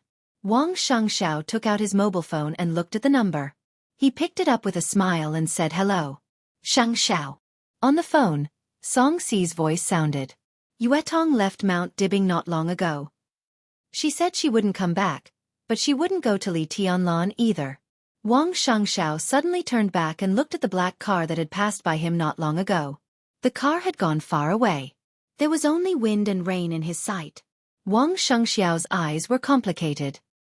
He was silent for a long time before he whispered, "Do you want to go?" Song Si was a little confused. Xianxia smiled and said softly, "I'll send you away. With our child." Chapter 684. September 21st. It was rainy in Lin'an. The falling rain sprinkled over the surface of the West Lake and soaked Lonely Mountain. On the misty Lonely Mountain, people walked around in a hurry, and the atmosphere was getting more and more solemn. Representatives of medical families from all over Jianghu State had gathered together at this time, seriously discussing Li Honghe's condition. Nailan Dongfeng, known as the physician king of Jianghu State, sat in the middle of the famous doctors, holding his forehead with one hand. His eyes were complicated, and his face was haggard. More than a dozen doctors, who were well known throughout Jianghu State, were still discussing. But the doctors of the Nailan family were completely silent. 2 hours ago, all of Li Honghe's vital signs had fallen to the lowest point. Nailan Qingyu led people to inject medicine into Li Honghe, barely maintaining his completely exhausted vitality. But everyone in the Nailan family knew that there was really no way. Over the past few days, the Nailan family had united with many medical families in Jianghu State to try countless methods. But Li Honghe's vitality, which was almost completely exhausted, had been declining little by little. After the physical data of the test 2 hours ago came out, the Nailan family finally gave up despite their unwillingness. More than a dozen other medical families were still discussing eagerly. They were the ones who were unwilling. With the rise of Li Tianlan and Emperor Dong's palace, countless people wanted to have a relationship with Li Tianlan. It was such a good opportunity. If they could save Li Honghe, not to mention the promotion of their reputation, Li Tianlan's casual words could bring them endless benefits. So these medical families were working hard to find a way. The voices of discussion kept going. But as time went by, fewer and fewer people were still speaking.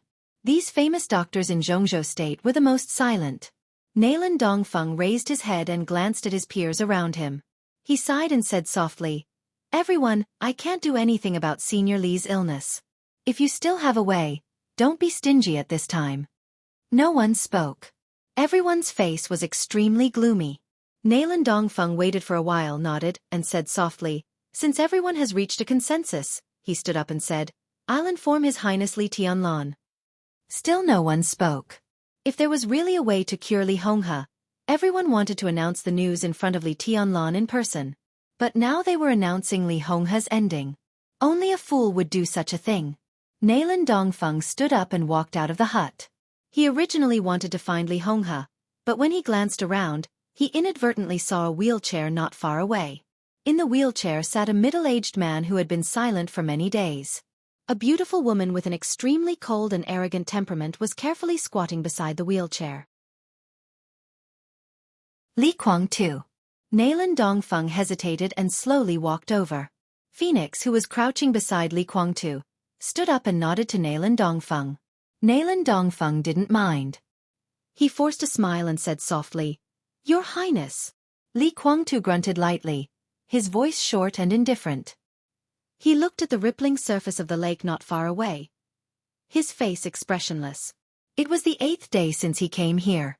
Li Guangtu also stayed here for 8 days. But from the first day he came here, Li Guangtu never approached Li Honghe's residence, nor did he ask about Li Honghe's condition. He didn't even communicate with anyone. Nailan Dongfeng didn't expect that the relationship between Li Honghe and Li Guangtu would be so stiff. He just thought that Li Honghe was not good at expressing himself. He coughed and said carefully, "I want to discuss Mr. Li's illness with you." "Go ahead." Li Guangtu nodded. Well, we've tried many ways to cure Senior Li's body, but so far, none of them can work as expected. It can even be said to be useless. His expression was a little heavy. I'm sorry, Your Highness. We really tried our best. Nayland Dongfeng was stunned and continued, but the Nayland family will make a final attempt. We will try our best to wake Senior Li up temporarily. Okay. But this way will completely consume Senior Li's exhausted vitality, and even damage his will. It may speed up his death. Nayland Dongfeng opened his mouth and couldn't help but ask, Your Highness, what do you think? Whatever. The corner of Nayland Dongfeng's mouth twitched and he repeated, It may speed up Senior Li's death.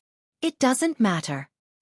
Nayland Dongfeng took a deep breath and looked at Li Guangtu. Li Guangtu was quiet, neither sad nor happy. In Nayland Dongfeng's eyes, all this was a little ridiculous. But no matter how ridiculous it was, at least it was an answer. He nodded with a bitter smile, turned around, and went straight to the cabin where Li Honghe was. Li Guangtu sat quietly, motionless.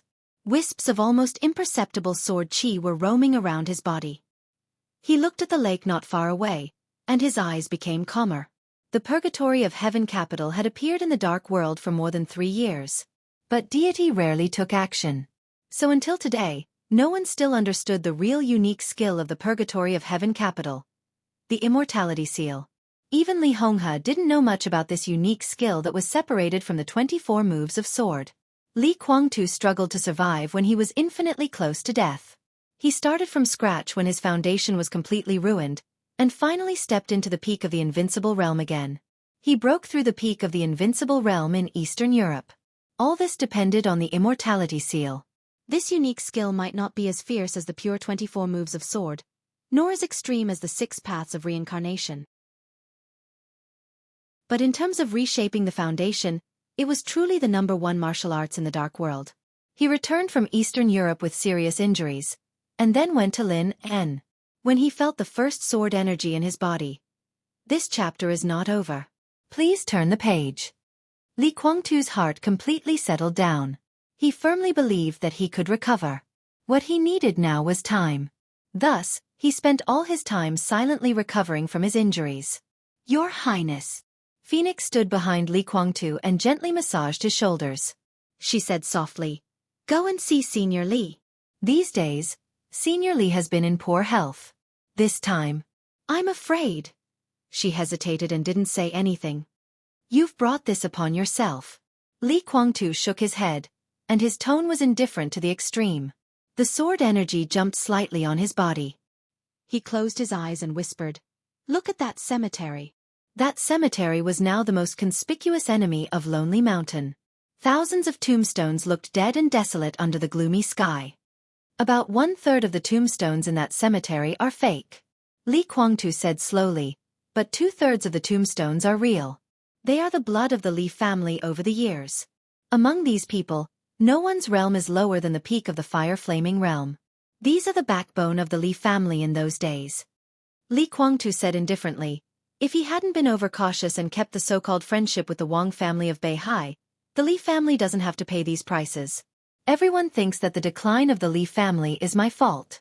In fact, the fault started with him. In terms of sin, he is more serious than me. Li Guangtu took a deep breath and whispered, He should have died a long time ago. Phoenix looked at him quietly. After a long time she whispered, That's not the whole reason, is it? Li Guangtu held his breath. He was silent for a long time before he said lightly, Of course not. That was only half of the reason. And the other half was because of Li Tianlan. Li Guangtu thought of Li Honghe's attitude and smiled. He gritted his teeth tightly, and his eyes became more and more indifferent. This was his Li family. The Purgatory of Heaven capital was also his Purgatory of Heaven capital. But it was obvious that neither Li Tianlan nor Li Honghe thought so. The simple wooden house was lit with soft lights, dispelling the gloomy light outside. Nayland Qingyu was still carefully examining Li Honghe's body, looking for the last hope. The eldest daughter of the Nayland family had now been clearly identified as the next physician king of the Nayland family, and the heir of the patriarch. In terms of talent, she might not be as good as her sister Nayland Shuriying, But from the moment Silver Eyes of Beihai entered the laboratory of Mount Dibbing, she was destined not to be a simple doctor, but the top scientific researcher. In this way, the next generation of the Nailan family all fell on Nailan Qingyu. Nailan Qingyu did not disappoint anyone's expectations. This time in Lin, in the meetings of countless famous doctors, some of her views were enough to amaze all her peers. Even the contemporary Dr. King, Nailan Dongfeng, did not overshadow her. At the most pessimistic time, the plan that could temporarily wake Li Honghe up was put forward by her. But in the case where there was still hope, she still made the last effort. But in many cases, efforts couldn't change anything. The wind and rain in Lin and were getting heavier. Nailan Qingyu, who had been busy, gradually straightened up. Looking at Li Honghe lying on the bed, she was lost in thought. "How is it?" Li Tianlan's voice sounded behind her. He was sitting on a chair against the wall. His eyes were bloodshot, but his body was still straight, and the lines of his face looked extremely cold and hard. Nailan Qingyu turned around and looked at Li Tianlan. There was an apologetic look in those eyes that were more and more stunning. Li Tianlan seemed to know the answer. An answer that could no longer be regarded as a surprise. He nodded silently and fell silent. In the sound of footsteps, Nailan Dongfeng's figure stepped into the room. Li Tianlan turned his head and glanced at him, expressionless. "Your Highness!" Nailan Dongfeng shouted helplessly. He really didn't like to play the role of this stunning beauty. But this matter was too sensitive. It seemed that only the result given by his identity was the most authoritative. "Speak," Li Tianlan said calmly. Nailan Dongfeng's heart sank. This tone suddenly reminded him of Li Guangtu. Could Li Tianlan be so Buddhist? "I'm sorry about Senior Li's current situation, but there's nothing we can do." Carefully, Nailan Dongfeng watched Li Tianlan's expression and said softly. Li Tianlan nodded slowly and said faintly, "I'll find someone to send you down the mountain." He paused for a moment, then said emotionlessly, "You've worked hard." Nailan Dongfeng was stunned, as if he didn't expect Li Tianlan to be so straightforward. Then he smiled bitterly. "Well, although we can't make Senior Li recover, we can make him wake up temporarily." Li Tianlan raised his eyebrows. "What's the consequence?" Nailan Dongfeng hesitated and said softly, "This will speed up Senior Li's death, but it's not a problem with the medicine we used, but Senior Li's current body can't support him to wake up for a long time. At most, about an hour." Li Tianlan's heart suddenly fell to the bottom. An hour. This also meant that in this life, he only had an hour to spend with his grandfather. Scenes of the past emerged in his mind. Li Tianlan clenched his teeth and controlled his emotions. His body trembled a little. "What if I don't wake him up?" He took several deep breaths, but his voice still fluctuated violently. "One day." Nailan Dongfeng was silent for a while and then said dryly, "One day at most, and I personally think it's better to let Senior Li wake up than to let him sleep for a day." "One day," Li Tianlan murmured to himself. In the sight of Nailan Dongfeng and his daughter, Li Tianlan, who had been sitting straight, seemed to be weak in an instant. His sitting posture was still standard, but his spirit instantly slipped to the bottom. "This chapter is not over. Please turn the page." Nailan Dongfeng hesitated and couldn't help but say, "Your Highness, if you let Senior Li wake up, you have to make a decision as soon as possible. Now. Time is of the essence." Li Tianlan was silent for a long time. 5 minutes, 10 minutes, half an hour. Li Tianlan said nothing. Nailan Dongfeng gritted his teeth, glanced at his daughter, and said in a deep voice, "Let Senior Li wake up." Li Tianlan still didn't speak. Nailan Qingyu looked at her father in surprise, hesitated, and finally called, "Your Highness." Li Tianlan took a deep breath and nodded slowly. Without hesitation, Nailan Qingyu took out a syringe filled with red liquid from the toolbox beside her, and silently injected the liquid into Li Honghe's arm. Li Tianlan stood up shakily, walked to the bedside, and held Li Honghe's hand tightly. Nailan Dongfeng couldn't bear to see this scene, so he waved his hand and walked out with Nailan Qingyu. Li Tianlan slowly knelt down in front of Li Honghe's bed, holding his hand. It was a long time. In the almost frozen atmosphere, Li Honghe's eyes moved, and he opened them very slowly. Blankness and doubt quickly disappeared from his eyes. He saw Li Tianlan. "Grandpa." Li Tianlan called softly. His voice was very light and calm, but it sounded a little pitiful. Li Honghe's eyes lit up. The corners of his mouth rose, and he laughed softly. Li Tianlan, who had been holding back, couldn't help it anymore. His expression began to twitch from the corners of his mouth, and his face was completely distorted. Tears fell in an instant. "Grandpa!" he called again in an extremely hoarse voice. It was hoarse, empty, and heart-wrenching. No one liked to cry, because it didn't look good. But at this moment, Li Tianlan, who had held on for too long, was really a little fragile and helpless. "Grandpa!" His body trembled, and he lowered his head, heartbroken. Li Honghe was still laughing. His last vitality supported him, making him look more and more energetic. "Don't cry." The old and relaxed palm patted the back of Li Tianlan's hand, and Li Honghe's voice was extremely stable. "This day will come sooner or later," he said with a smile, and was extremely open-minded. "It's not too early or too late for me to leave now. At least I can see the future of the Li family." Li Tianlan raised his head, wiped his tears and snot randomly, took a deep breath, and said in a trembling voice, "Grandpa, Li Guangtu is also here. He's outside. I'll call him in right away." He wanted to get up, but Li Honghe held his palm. He looked at Li Tianlan with a smile, his eyes kind and gentle, revealing satisfaction and pride. "Don't call him." Li Honghe shook his head and sat up. "Let's go out for a walk." "Grandpa!" Li Honghe's expression changed, and he subconsciously reached out to help him. "I'm fine." Li Honghe waved his hand, and his movement was extremely powerful. "I'm in good condition now." He pushed Li Tianlan's hand away, got out of bed, put on his shoes, and said with a smile, "Many people will have this state before they die.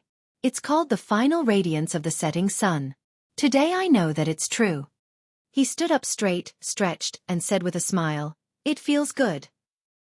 His last vitality slowly disappeared, and his eyes became dimmer and deeper, but the majestic sword intent still supported his body. He stood in front of Li Tianlan, tidied his clothes for him, and asked, "Who else is here?" "Old Master Dongqing is here," Li Tianlan said. Dongqing Hongguang was the most important one. As for the other giants, they would not appear at this time. "Cold light," Li Honghe smiled and said, "It's pretty good. Let's go and meet an old friend with me." Li Tianlan nodded. "Pay attention to your image." Li Honghe wiped Li Tianlan's face and smiled with relief. "You are also a highness now." Li Tianlan forced a smile. A tiny flame flickered on him for a moment. All the tear stains were completely evaporated. However, his eyes were still bloodshot and red. Li Honghe stopped talking, took Li Tianlan, and walked out of the hut. There were no more people outside the hut. Doctors from all over the country, the elites of the Li family, Zhou Yuanshan, Dongqing Hongguang, Qin Weibai, everyone saw Li Honghe. The top of the mountain was quiet for a moment. The wind and rain fell on Li Honghe. Li Honghe still smiled. "Senior Li." In the brief silence, no one knew who shouted first. Li Honghe took Li Tianlan's hand, nodded with a smile, and looked energetic. Not far away, Li Guangtu, who had been staring at the lake, was stiff. Finally, he slowly turned his wheelchair and looked at Li Honghe, who was smiling, with a complicated look in his eyes. Li Honghe also saw him. Li Honghe, who didn't intend to say anything to Li Guangtu, hesitated and finally walked over with Li Tianlan. Phoenix took 2 steps back and bowed slightly to Li Honghe. Li Guangtu didn't move, watching his father getting closer and closer. Li Honghe stopped. The two of them were less than 5 meters apart, looking at each other quietly, separated by the autumn rain. Li Honghe was still smiling. The two, who used to be kind and filial but eventually turned against each other, looked at each other for a long time. Li Honghe finally broke the silence with a smile. He looked at Li Guangtu and said with a faint smile, "I'm leaving. Between father and son. In the face of life and death." Looking at his father, Li Guangtu nodded expressionlessly and said the last words to Li Honghe in his life. "Goodbye." Li Honghe said faintly, took Li Tianlan, and turned to leave. End of this chapter. Bookmark for easier reading.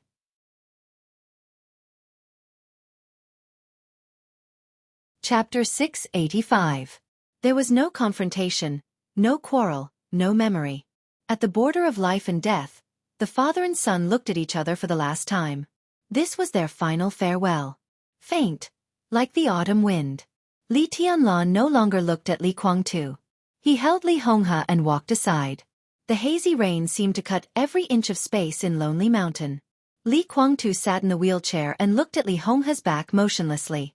The father and son, who had parted ways many years ago due to differing ideologies, had quarreled countless times over the years, until today.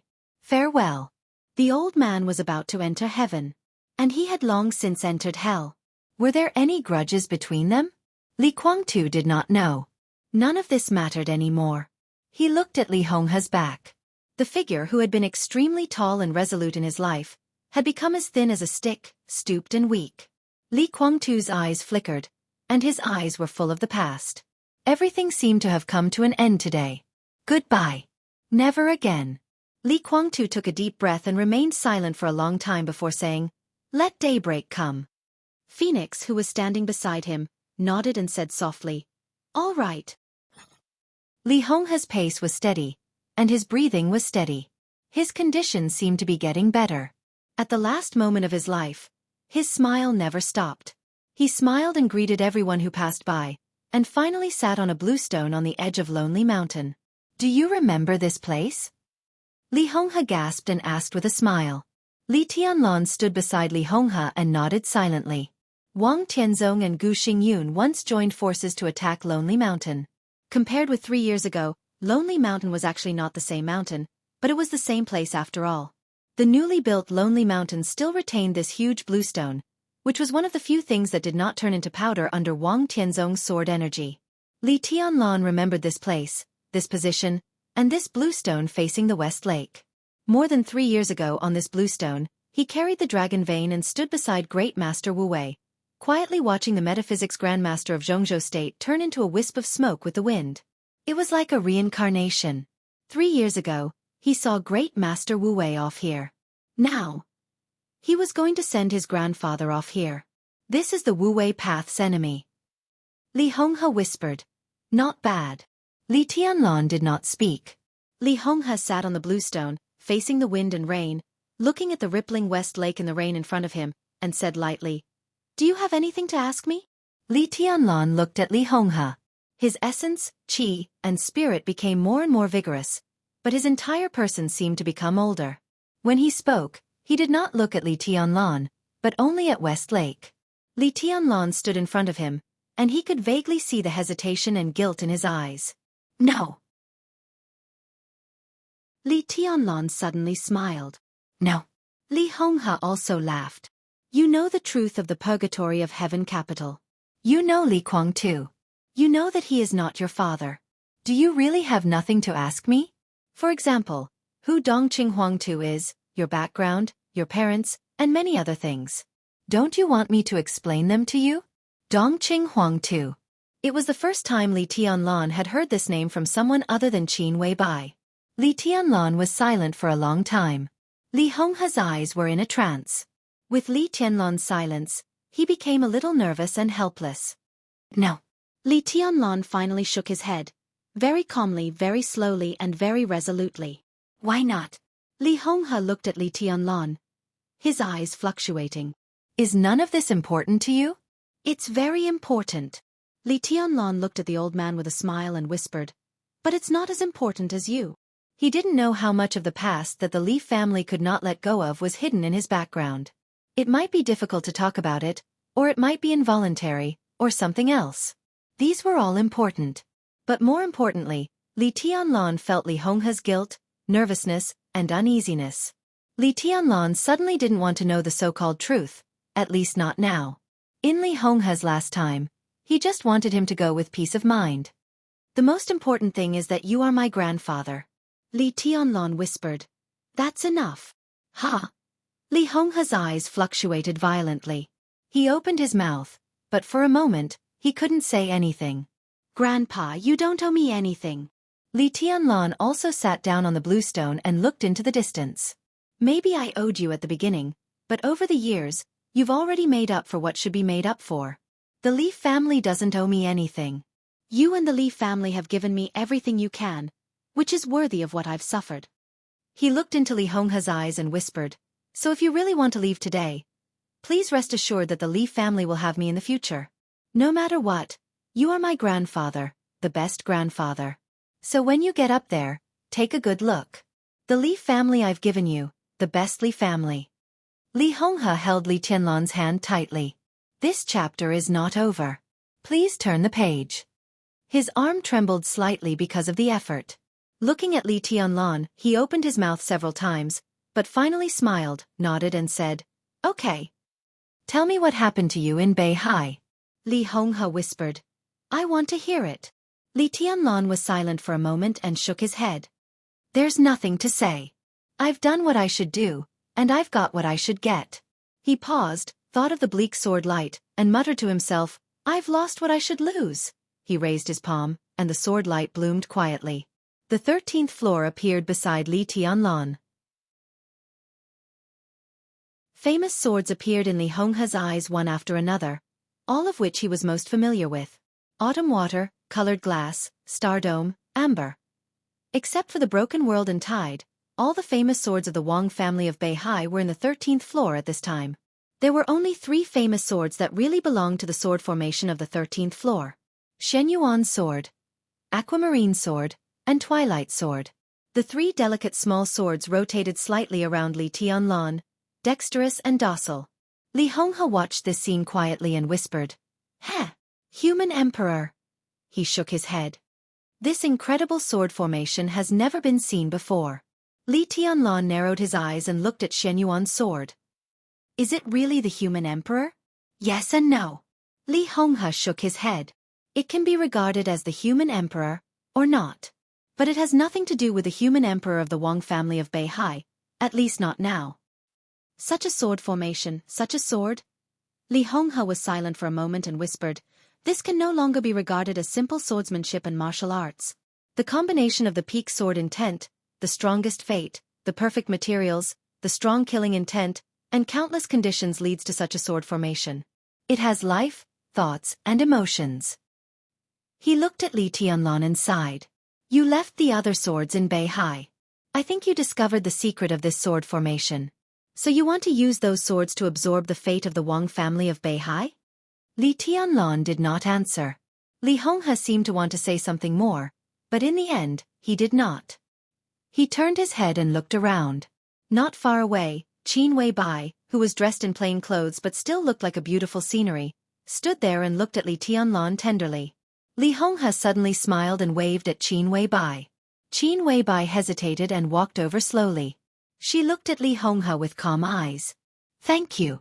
Li Honghe looked at the most incredible woman he had ever seen. He smiled and thanked her. If there were no Samsara Palace, maybe Li Tianlan would still be silently enduring, waiting for the opportunity to develop. For 10 years, 20 years, or even his whole life, he would aim to restore the glory of the Li family. But now it was completely different. He could see Li Tianlan's future and the Li family's future. He could leave with peace of mind. This, "thank you," was from the bottom of his heart. Qin Weibai shook her head and said calmly, "I don't deserve it." Li Honghe took a deep look at Qin Weibai and shook his head. "It's the same. At least it's the same for me." Qin Weibai suddenly looked up at Li Honghe, seeming a little surprised. "I have a question." Li Honghe suddenly said, "I'm just curious. I have no other thoughts. Before I leave, I just want to figure out whether you killed a man named Hua Wu more than 3 years ago." Li Tianlan raised his eyebrows. At this time, the person Li Honghe cared about couldn't be a simple person. So in the next second, he and Qin Weibai asked together, "Who is Hua Wu?" Li Honghe froze for a moment and looked at Qin Weibai. Qin Weibai was a little confused. She seemed to think of something, and a strange look flashed in her eyes. The celestial emperor of Hua Wu? Li Honghe narrowed his eyes and thought about it.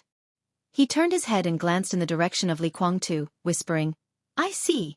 Qin Weibai didn't speak. "It's all right."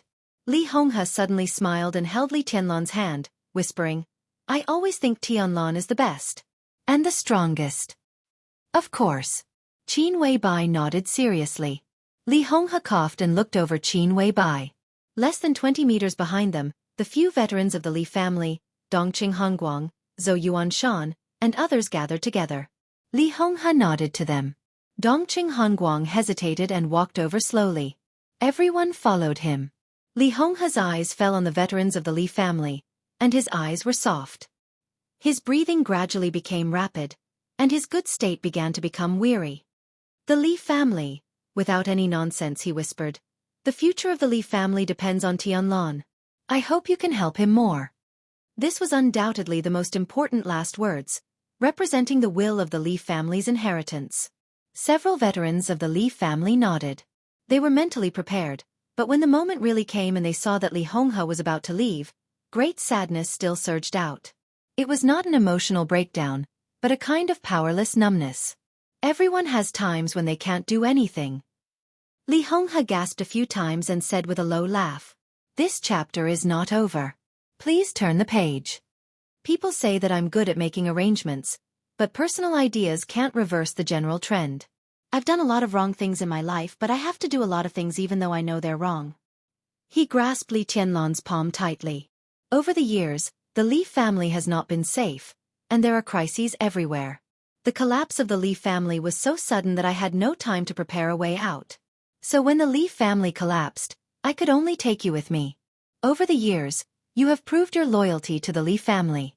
You are the greatest pride of the Li family, and the most feared power of the enemy. But there are too many. Really too many. The scale of more than 1,000 people. More than 1,000 people, a large number of high-end combat forces. There is no way for us to survive if we all gather together. So you've all seen what I've done. People die every year. Some people really die, and some people leave Jianghu state in the name of death. This is the predecessor of the Purgatory of Heaven capital. I actually didn't want to establish the Purgatory of Heaven capital, or I didn't find a suitable helmsman for the Purgatory of Heaven capital. Li Guangtu was too ambitious and his character was too extreme. He was not the most suitable candidate. No, he was not even a qualified candidate. But at that time, he was the only choice. I knew at that time that once he and the Purgatory of Heaven capital grew up, there would definitely be today's situation, but I had no choice. Many of you have joined the Purgatory of Heaven capital.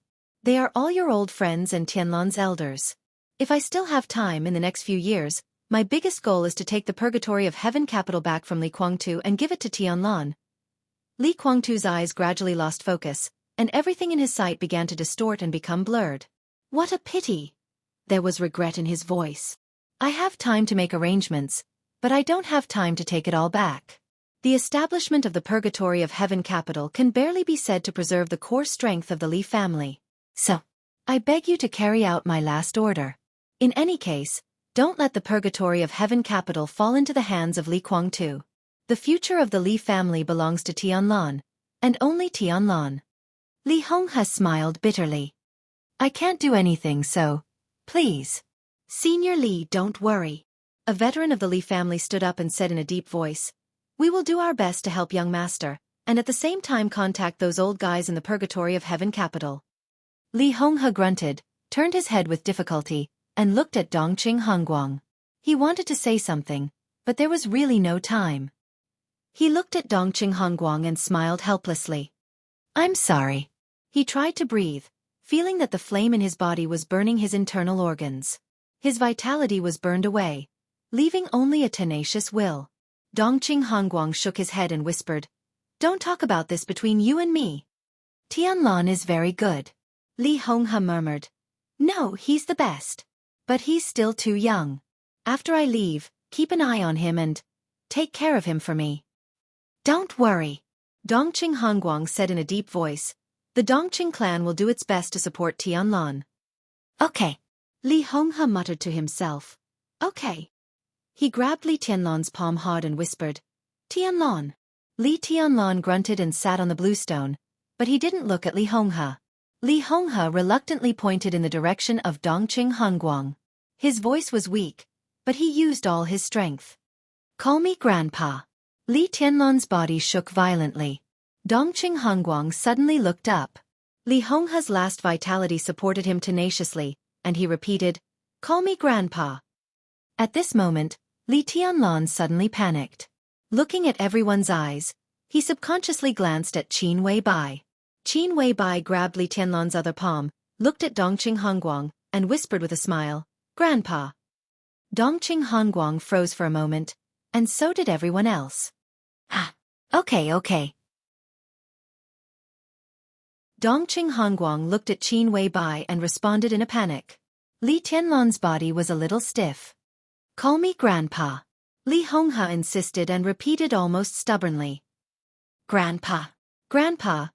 Li Tianlan took a deep breath, looked at Dongqing Hongguang, and called him in a very dry voice. Good children, all good children. Dongqing Hongguang looked at Li Tianlan and then at Qin Weibai, extremely excited, and his voice trembled. Li Honghe's voice stopped. His sight had become dark, but he still looked in the direction of Dongqing Hongguang. I won't let you down. He whispered and held Li Tianlan's palm tightly. It was still raining. A gust of autumn wind blew over Lonely Mountain, extremely soft. The last trace of sword intent bloomed on the bluestone. Li Honghe's figure began to break. Flesh, skin, and the whole body. The autumn wind blew over. His old figure was completely blown away. Li Tianlan's palm was slightly lighter. Li Honghe's body disappeared. Completely dissipated. Sorrowful cries rang out on Lonely Mountain. Li Tianlan didn't move. He sat quietly on the bluestone, looking at the rippling lake in front of him, and remained silent for a long time. End of this chapter. Bookmark for easier reading.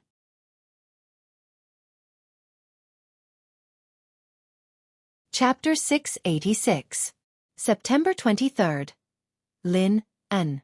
It was raining cats and dogs. Under the secret gaze of the entire Jianghu state and even the entire dark world, the storm that everyone had been waiting for finally swept through the dark world. Li Honghe, the former leader of Jianghu state, the leader of the Li family, the closest partner of Beihai province, and the former state-protecting god of war of Jianghu state who had guarded Jianghu state for 32 years, passed away at the age of 89. The old man, who guarded Jianghu state and supported the Li family, seemed to be able to shoulder all the weight, had finally come to the end of his life. He had been glorious, down and forbearing. He still had regrets in his life, but he died peacefully. On August 21st, the news of Li Honghe's death spread throughout Jianghu state and the whole dark world. The noisy dark world seemed to have quietened down. The situation was changing, and the general trend was roaring. In the countless years of inheritance, the Li family had always been recognized as an opponent by all the superpowers, whether in the clouds or in the clouds. Li Honghe was also recognized as an enemy by all the superpowers. Li Honghe died. The rise of Li Tianlan. Alternating, rising and falling. Everyone agreed that this was both the end and the beginning of the Li family. The Sword Emperor was silent, the Sky Blade had fallen, and the God of War had passed away. Purgatory of Heaven Capital, Samsara Palace, Vatican, Kunlun City, Heroes Club, Polar Ground Alliance, Men in Black, Jiang family of South America. One force after another. The high-end combat strength that once stood at the peak of the era was constantly declining. They were either on the verge of death or completely annihilated. The divine and holy lists, which represented the peak of the dark world, were mostly empty. Someone exited the stage. Similarly, someone had just entered the arena. Wei Kunlun of Mount Shu. The king of North Sea. Xiaoyao. Dijiang. New invincible realm experts began to appear one after another. The previous era was still stubbornly leaving a shadow under the sky, but the new era had clearly revealed its true appearance. Li Honghe's death made more and more people realize that the past era seemed to be about to become a thing of the past. In different places, different people began to gather in Lin, N. Noon of the 23rd. Headed by Li Huaqing, all 9 members of the Jianghu parliament were present, including Dongqing Wudi, the minister of the army headquarters who had just returned from Beihai. 29 parliamentarians of Jianghu state, the ministers of the 4 secret service headquarters of Jianghu state, the director of the supervisory council, and the directors of the special operations bureaus of various provinces also climbed Lonely Mountain one after another. Kunlun City, Mount Shu, Sai City, Jade Pool, Azura Path, the Shadow Sect, and the Great Soaring Temple, which had been lingering at the edge of the dark world, had also sent out important figures. Wang Xianxia came to Lonely Mountain on behalf of the Wang family of Beihai. Li Baitian, Ning Qianqing, and the others rushed back from Tiannan. Daybreak entered Jianghu State alone on behalf of the Purgatory of Heaven capital. Each theater of operations in Jianghu State sent representatives to express their sincerity. Star State, England, France, Germany, Italy, Snow Country, and the Vatican. The secret service centers of nearly 20 countries, including the nearby Gaoshan State, Hung State, and Annan State, called Jianghu State to express their regret for Li Honghe's death. Even the major dark forces that were in turmoil sent important figures to Lin, and as soon as possible. Given Li Honghe's status, his death was fully qualified to be broadcasted in Jianghu State. However, the special warfare system had always been an organization in the dark, so the media in Jianghu State were silent. But the real standard could be said to be the highest in years.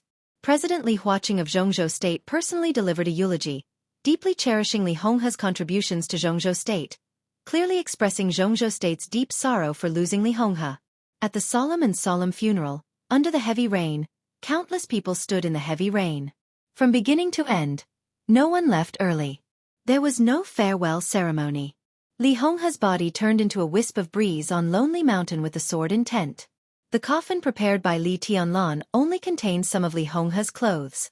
The coffin was buried at the highest point of the Li family cemetery. From beginning to end, Li Guangtu did not attend this simple but extremely grand funeral. Only Li Tianlan. Only he was alone. He refused anyone's help. Carrying the coffin, burying the earth. Everyone looked at him, watching him busy all by himself in silence.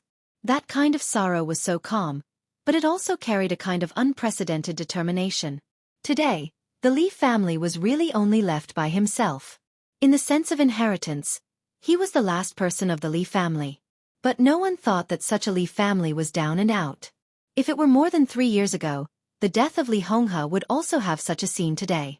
But perhaps just after the funeral, Li Tianlan would also disappear. But now, the old era was over. Wei Kunlun, Wang Xiaoyao, Dijiang. The new invincible realm was growing. But under the sky of the new era, Li Tianlan, who had not yet entered the invincible realm, was more brilliant than anyone else. This was his era. Even if he was the only one left in the Li family. This was still the era of the Li family. Even if he was the only one left, the current Li family was still the top wealthy family in Jianghu State. It was nearly evening when the funeral officially ended. But most people did not leave Lonely Mountain. By now, no one thought that Li Honghe's death was the beginning of the Li family's demise. On the contrary, the Li family without Li Honghe was more threatening in others' hearts. Li Tianlan's growth was now almost unstoppable. After the end of the chaos in Eastern Europe, he penetrated the entire Beihai province in an almost invincible manner. The whole dark world had begun to take Li Tianlan's rise seriously. Li Honghe's death was a good opportunity for them to get in touch with Li Tianlan. No one intended to leave so easily. Some talked about cooperation, some tested Li Tianlan's attitude, and some even wanted to join the East Emperor Palace. Everyone had different ideas. In addition to Li Tianlan, there was another person on Lonely Mountain who was also the focus of attention. Li Guangtu. The Purgatory of Heaven capital. The Li family had been lurking for 20 years and constantly enriched the strength of the Purgatory of Heaven capital. After the final battle of Heaven capital broke out more than 3 years ago, the Purgatory of Heaven capital became the master of East Island. After more than 3 years of development, it could be regarded as a very stable superpower. Li Guangtu's identity was sensitive. After it was exposed, the situation of the Purgatory of Heaven capital was extremely delicate. Whether to stay in East Island or return to Jianghu State, any choice could bring great variables, and variables often meant benefits. So when many people pestered Li Tianlan, there were also some people who wanted to see Li Guangtu and know his attitude in the future. But so far, Li Guangtu had not shown up at all. Not only did he not show up, but the wooden house where he was had been completely blocked. The elites of the Jianghu State Shadow Sect had quietly isolated the area where Li Guangtu was, blocking everyone from approaching. At this moment, in the gradually dimming sky, President Li Huaqing of Jianghu State was sitting opposite Li Guangtu. Beside Li Guangtu was the expressionless phoenix. And Daybreak with an indifferent expression. Beside Li Huaqing sat an old man with white hair and beard. and the representative of Kunlun City who came to Lonely Mountain. Gu Qianquan. In the more than 20 years since the treason case, this was the first time that Li Guangtu had formally faced the high-level officials of Jianghu State. It was also the first time that he had formally faced Kunlun City. Gu Qianquan. Li Guangtu. There was no doubt that Li Huaqing wanted to figure out the treason case. This was a face-to-face confrontation.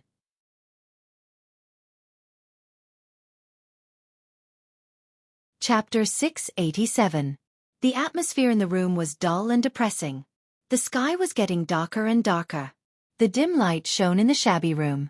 Everyone's expression seemed to be hidden in the darkness, which looked vague and weird. Phoenix, with a cold expression, poured a glass of water for Li Huaqing and the old man next to him. As for Gu Qianquan, he was directly ignored. Gu Qianquan did not respond. Sitting opposite Li Guangtu on behalf of Kunlun City, he lowered his head slightly, narrowed his eyes, and wandered quietly in every corner. "Thank you." Li Huaqing took the glass of water handed by Phoenix and said with a smile. Phoenix did not respond. No one spoke. The atmosphere in the narrow space became more and more depressing. Li Huaqing bowed his head and drank some water. He looked at Li Guangtu quietly and narrowed his eyes slightly. He was not familiar with Li Guangtu. More than 20 years ago, when Li Guangtu was at his peak, the academics were far less than what they were today. At that time, he was still the deputy speaker of Liaodong, competing with others for the position of governor. With his rank at that time, he could barely be regarded as a person in Li Guangtu's eyes, but that was all. The two had met several times on different occasions, and at most, they were acquaintances who nodded at each other. Therefore, in order to get in touch with Li Guangtu this time, Li Huaqing brought not only Gu Qianquan but also a former director of Jianghu State. In silence, Li Huaqing turned his head slightly and looked at the old man next to him. The old man's surname was Yang, and his first name was Feng. Perhaps not many people in Jianghu State remembered this name now, but more than 20 years ago, he was an iron-fisted figure who was famous in Jianghu State. He was a former director of Jianghu State's parliament and the minister of supervision of Jianghu State at that time. Yang Feng's position at that time could be said to be the strongest supporter of the Southeast Group. Before entering the center of Jianghu State, he was the speaker of Xianxia. Since he could serve as the top leader in the core base camp of the Li family, his position was self-evident. When the Wang family of Beihai and the Li family jointly controlled the Southeast Group, Yang Feng was Li Honghe's most trusted giant. Therefore, after the treason case broke out, even though he knew there was something fishy, Yang Feng still advocated a thorough investigation, supported Li Honghe and the Li family, and even broke with the backbone of the Wang family of Beihai in the Southeast Group. With the collapse of the Li family, there were many senior officials like Yang Feng, but there was only one ending: purge. With the shuffling of the cards again and again, the vast majority of high-ranking officials who were once loyal to the Li family left the stage of power. As a director magnate of the central state, Yang Feng didn't have a good ending, but his early retirement wasn't too bad. Too many things had been covered up by the victor's propaganda over and over again. Yang Feng, this tough and iron-fisted figure, gradually disappeared from the memory of many people.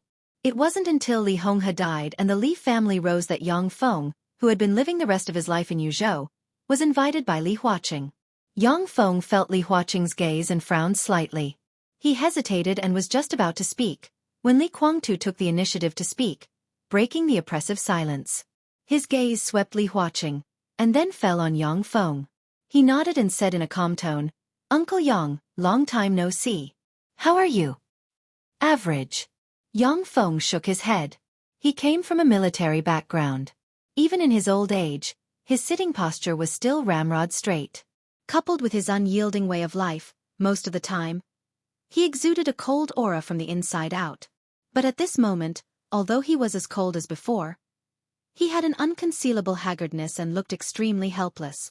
No one could specifically explain how much of a blow Li Honghe's death had dealt to Yang Feng. The two had been friends for many years, and it was a true lifelong friendship. At the time, Li Honghe was allowed to take thousands of high-level combatants of the Central State's special warfare system to the border and preserve the last bit of the Li family's foundation.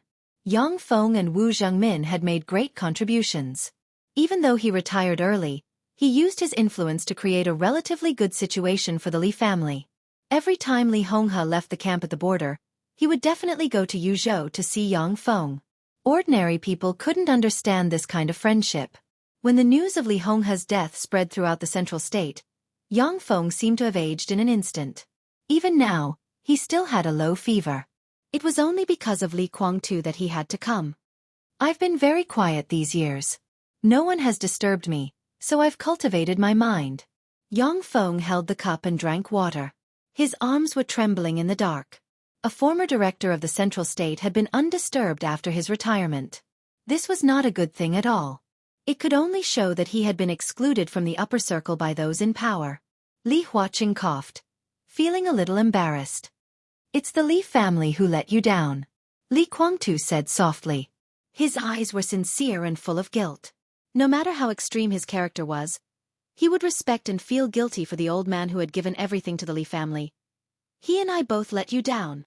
This he referred to Li Honghe. Yang Feng looked at Li Guangtu with a complicated look in his eyes. What happened back then?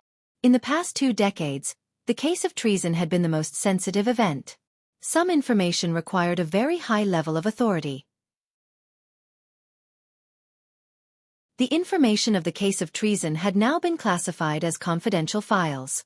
If one wanted to read it, one needed at least the authority of a general in the military or the special warfare system. Yang Feng was a director of the central state at that time, so there was no problem with his authority. But the important thing was that even if he turned over the information, it still could not explain too many problems. The case of treason broke out too quickly and too violently, like a frenzied thunderstorm. After the thunderclap, the whole central state had been turned upside down. In less than 6 hours, nearly 100,000 elites of the central state were almost wiped out. Invincible realm experts were seriously injured, their murderous weapons were broken, and countless thunder-shocking realm experts were killed. Blood flowed like a river. Until today, except for those involved, no one knew the tragic truth. No one knew how tragic the truth was buried in the countless bones and blood. Back then. Li Guangtu thought for a moment, then shook his head and smiled. It doesn't matter. What's the point of mentioning it now? Of course it's meaningful, Li Huaqing said with a smile. He looked at Li Guangtu with sincere and gentle eyes. In fact, Jianghu state has never investigated the case of treason. Even now, it's not settled. At most, it can only be regarded as putting aside the dispute. The Li family has been the pillar of the country for hundreds of years. Personally, I believe in the Li family's loyalty to Jianghu state. Even after the case of treason, Senior Li's actions over the years have proved this. So if there's something hidden in the case of treason, you can tell me. I promise in the name of the president of Jianghu state that Jianghu state will investigate it thoroughly and find out the truth. Tut tut. Li Guangtu shook his head with a smile and looked at Li Huaqing. His attitude was neither arrogant nor low-key, just plain. And then? Li Huaqing was slightly stunned. This simple rhetorical question contained too many meanings at this time. He thought for a moment and said calmly, if there's something hidden in the case of treason, when we find out the truth, we'll give everyone an explanation. His words were very neutral. Even from a personal standpoint, he was willing to believe in the loyalty of the Li family. But his current identity was still the president of Jianghu state. Li Guangtu did not speak. Li Huaqing knocked on the table in front of him and said calmly, if it turns out that you didn't commit treason, the parliament of Jianghu state is willing to apologize to the Li family and you. We welcome you back to Jianghu state. Li Guangtu raised his eyebrows. Is this the attitude of the parliament? For the time being, this is just my attitude. Li Huaqing said calmly. Guangtu, at least we have to figure out what happened that year, so that we can discuss a suitable solution. Yang Feng took a deep breath and said calmly in a gentle tone. Li Guangtu was silent for a moment, nodded and said flatly, ask him. He glanced at Gu Qianquan, who had been lowering his head, and said with a faint smile, why? There's money on the ground to pick up? You're even reluctant to raise your head? I know you. You participated in the siege against me, but your strength was not so good at that time. Oh, I'm sorry, your strength is not so good now. Gu Qianquan suddenly raised his head and stared at Li Guangtu. Li Guangtu narrowed his eyes, and his expression was cold and almost feminine. Gu Qianquan gritted his teeth, sneered, and did not speak. Qianquan, you were also one of the people involved in that year. Why don't you tell me about the situation at that time? Li Huaqing said calmly. I can't remember many details because it's been too long. Gu Qianquan took a deep breath and said expressionlessly. Tell me about it. Li Huaqing looked at Gu Qianquan, and his tone was vaguely tough. Gu Qianquan took a deep breath and said coldly. More than 20 years ago, shortly after Li Guangtu was the commander of the Border Control Corps, he publicly made radical remarks about the border war at a corps meeting. Led by Annan State, several countries in Southeast Asia expressed their dissatisfaction. When the situation was chaotic, the Border Control Corps decided to carry out a joint maneuver with the Southern Theater of Operations. Many martial arts forces and special warfare organizations of Jianghu State were invited. During the maneuver, the Border Control Corps crossed the border of Jianghu State and regarded part of the Annan State area as part of the battlefield. Gu Qianquan paused and glanced at Li Guangtu. But when the maneuver was about to end, Kunlun City found traces of large-scale mobilization of the Annan army. At the same time, we found that Major General Li Pingqing of the Border Control Corps was leaving the territory with the Great Wall Plan of the Border Control Corps. Kunlun City intercepted him at once and reported to Li Guangtu. Li Guangtu sent people to intercept him. At that time, Li Pingqing, who was only at the peak of the fire-flaming realm, led a small number of subordinates and broke through the blockade of several thunder-shocking realm experts belonging to the Li family. Gu Qianquan sneered and continued, nearly an hour after the incident, Senior Colonel Hu Song, the Minister of the Information Department of the Border Control Corps, intercepted the communication signal at that time. At that time, we knew that Li Pingqing's defection was authorized by Li Guangtu. He used his authority to take away a lot of important data of the Great Wall Plan and gave it to Li Pingqing. The call records at that time are still kept in the archives of Jianghu State. The evidence is conclusive. Kunlun City thought that Li Guangtu was suspected of treason and reported it to the Parliament of Jianghu State immediately. But as a result, Gu Qianquan said no more. It was clear what the result was. The fiercest battle in Jianghu State in recent years broke out on the border. The Li family completely collapsed, and the turmoil continued to this day. Which member of the parliament gave the order? Li Guangtu looked at Gu Qianquan and asked with a playful look. It was Vice President Chen Wanning. Gu Qianquan gave the answer without hesitation. Yang Feng sighed. Li Guangtu smiled and said nothing. Chen Wanning, the vice president more than 20 years ago, had died of illness a few years ago. Unlike Yang Feng, even after retirement, Chen Wanning was still the top boss of the Southeast Group. Chen Wanning came from the Chen clan of Beihai. He had served as the deputy speaker of Wuxia, the governor, the speaker of Beihai province, and the vice president. He could be said to be the absolute hardcore of the Wang family of Beihai. There was no Kunlun City more than 20 years ago. The Gu clan did not even have a member of parliament. They could not set off such a big storm only by relying on Kunlun City without high-level power. It was the most reasonable thing for the high level of the Wang family of Beihai to intervene. The procedure is wrong in this matter, Yang Feng said lightly. He knew about this matter. Naturally, he also knew Chen Wanning's role in it. Procedure no. He had said this many times in the past. At that time, the situation was urgent. The only person we could contact was Vice President Chen Wanning. Gu Qianquan replied indifferently. According to the normal procedure, if there was a problem with the position of the commander of the Border Control Corps, Gu Xingyun should have reported it to Li Honghe, the top leader of the special warfare system of Jianghu State. Even if Li Honghe needed to avoid arousing suspicion, he could have reported the problem to Dongqing Hongguang, the then minister of the army headquarters, and reported it directly to Chen Wanning. The procedure was indeed wrong, or even outrageous. But compared with the treason case, this outrageous problem was nothing at all. Li Huaqing looked at Li Guangtu and said slowly, "Is Li Pingqing true?" He did not want to hear Li Pingqing's problem, but Li Guangtu's opinion. Li Pingqing once served as a major general of the Border Control Corps. When the treason case occurred, he finally died in the territory of Annan State. At that time, important information about the Great Wall Plan of Jianghu State was found on him. The Great Wall Plan was a weapon defense system used by Jianghu State to this day. After several updates, its performance became more and more stable. It could be regarded as one of the core secrets of Jianghu State. At that time, Li Guangtu authorized to get the Great Wall Plan and had a call record with Li Pingqing. All these were recorded in the file. There was no doubt about it. Because of this, Li Guangtu's treason case quickly came to a conclusion when it caused a great sensation. When it happened, I didn't have any practice with Li Pingqing. Li Guangtu said lightly. Li Huaqing pondered and looked at Li Guangtu. Hu Song, the then Minister of the Ministry of Information, intercepted my call signal with Li Pingqing. Where is Hu Song? Li Guangtu suddenly asked. Dead. Yang Feng said lightly. He glanced at Gu Qianquan and said calmly. After the treason case, Hu Song was promoted to Major General of Jianghu State in the same year and transferred to the Ministry of National Defense. The next year, he died in a car accident. Li Guangtu sneered and said nothing. This doesn't mean anything. Li Huaqing said slowly. It really doesn't mean anything. Li Guangtu nodded and said, but I'm not familiar with Li Pingqing. With his age and military rank, he didn't even have an important task in the Li family. At most, he was a little better than a marginal figure. He was at the peak of the fire-flaming realm in his 40s and exhausted his potential.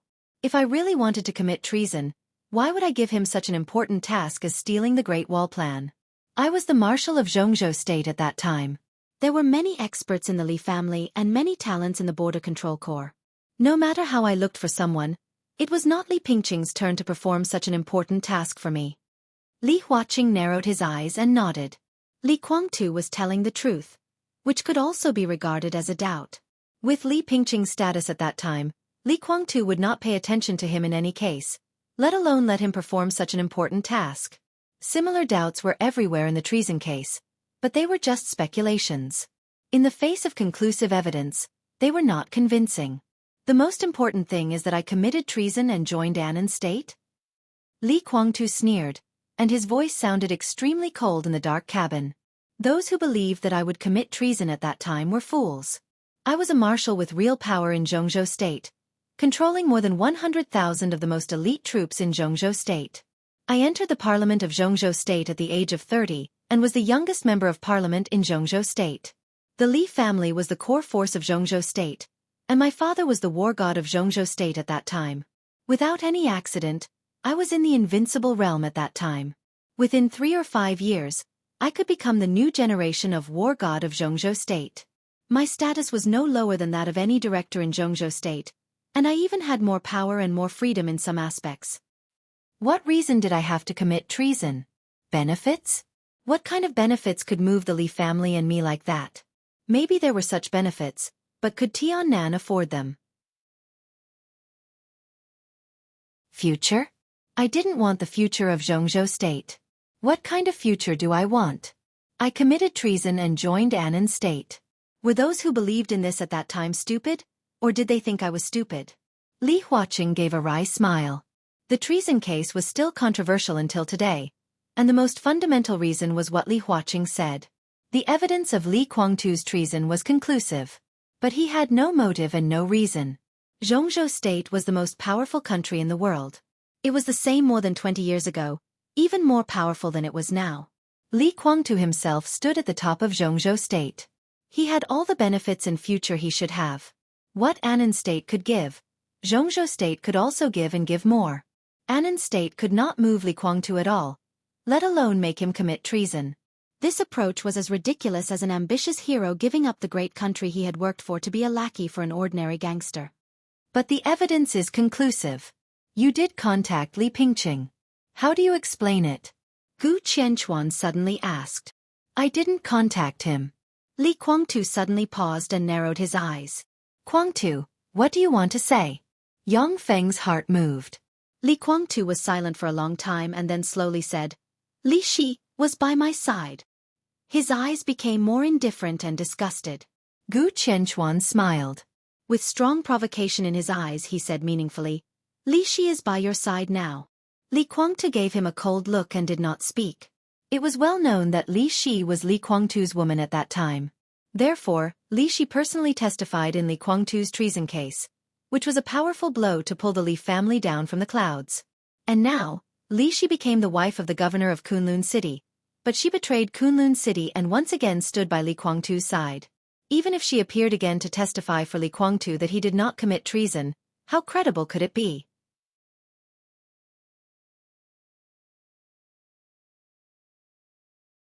Chapter 688. Everyone knew the meaning of Gu Qianquan's words. To some extent, the treason case was not complicated, but it was unsolvable. The Major General of the Border Control Corps and the Minister of Information Department of the Corps were two key figures. But the key figures were dead. As for Li Guangtu, he was the person concerned and could only represent his own position. The other people who participated in the treason case were also people who benefited from it. The Wang family of Beihai would certainly not disclose the truth of the treason case. Summer Solstice united with Kunlun City, and Kunlun City contributed a lot. But after the incident broke out, the high-level pressure was all operated by the Wang family of Beihai. No matter how many causes there were, at least in this matter alone, the Wang family of Beihai was not glorious. If they disclosed the truth, it was impossible. As for Kunlun City, it was even more impossible. If Li Guangtu had not been exposed, the massacre of more than 100,000 troops of the Border Control Corps would have been blamed on Kunlun City. This was a real disaster. In this way, Li Shi became extremely critical. Everyone understood Gu Qianquan's meaning. Everyone also understood Li Guangtu's meaning. At that time, Li Guangtu did not guard against Li Shi. She was by Li Guangtu's side. When the incident happened, if Li Guangtu contacted Li Pingqing, it could only be done by Li Shi, and she received orders from Kunlun City. This was Li Guangtu's subtext. As for the Minister of Information Department, he was mostly from Kunlun City or the Wang family of Beihai, so that he could forge Li Guangtu's authority and get in touch with the Great Wall Plan. This was actually not important. After all, Li Pingqing and the Minister of Information Department had been dead for many years. Any evidence had been wiped out. Now the only key figure was Li Shi. Li Shi stood by Li Guangtu's side. At the end of the treason case, she personally admitted that Li Guangtu had committed treason.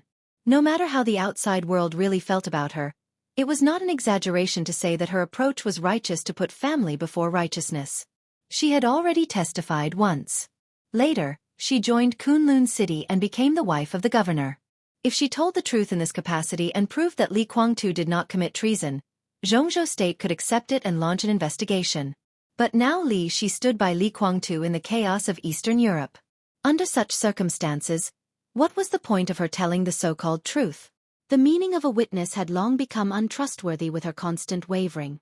Even if Li Shi told the truth now, Kunlun City could easily say that Li Shi was slandering them. Now Li Shi could not be regarded as evidence. Li Shi was not the evidence, which meant that there was no evidence in the case of treason. If this kind of problem were to be solved by arguing, there wouldn't be any results even if they talked for 100 years. Li Guangtu narrowed his eyes and looked at Gu Qianquan.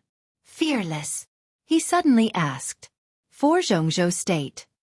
Gu Qianquan was indifferent. Li Guangtu smiled and didn't say much. After all, Gu Qianquan's account of the treason case was too general. Although everything that happened that year was not perfect, it was an extremely sophisticated scheme. Some details were suspicious everywhere. Li Shi could no longer be regarded as evidence now. However, Li Guangtu was the person involved. How could it be possible that he didn't know anything? If he told them everything he knew, Kunlun City would definitely be in trouble. However, Kunlun City was full of troubles, which was not what Li Guangtu wanted. It was not even attractive to him at all. It doesn't matter what the truth is. Li Guangtu said lightly, more than 20 years ago, I had a clear conscience about Jianghu state.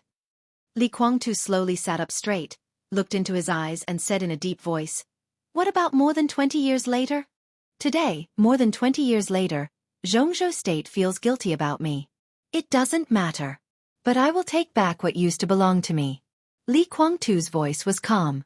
He was telling the truth. Perhaps many people cared about the truth of that year, but as the person involved, he didn't care about it the most. The so-called innocence seemed ridiculous at their level.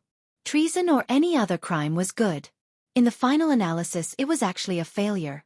The treason case was just a conspiracy of Kunlun City and the Wang family of Beihai. He lost, so he had to leave Jianghu state with the crime. It had nothing to do with right or wrong, loyalty or treachery. Only success or failure determined everything. That was all. Therefore, Li Guangtu didn't care about the so-called truth. He only cared about gains and losses. In the room that fell silent again, he turned his head and looked out of the window. The night had completely fallen.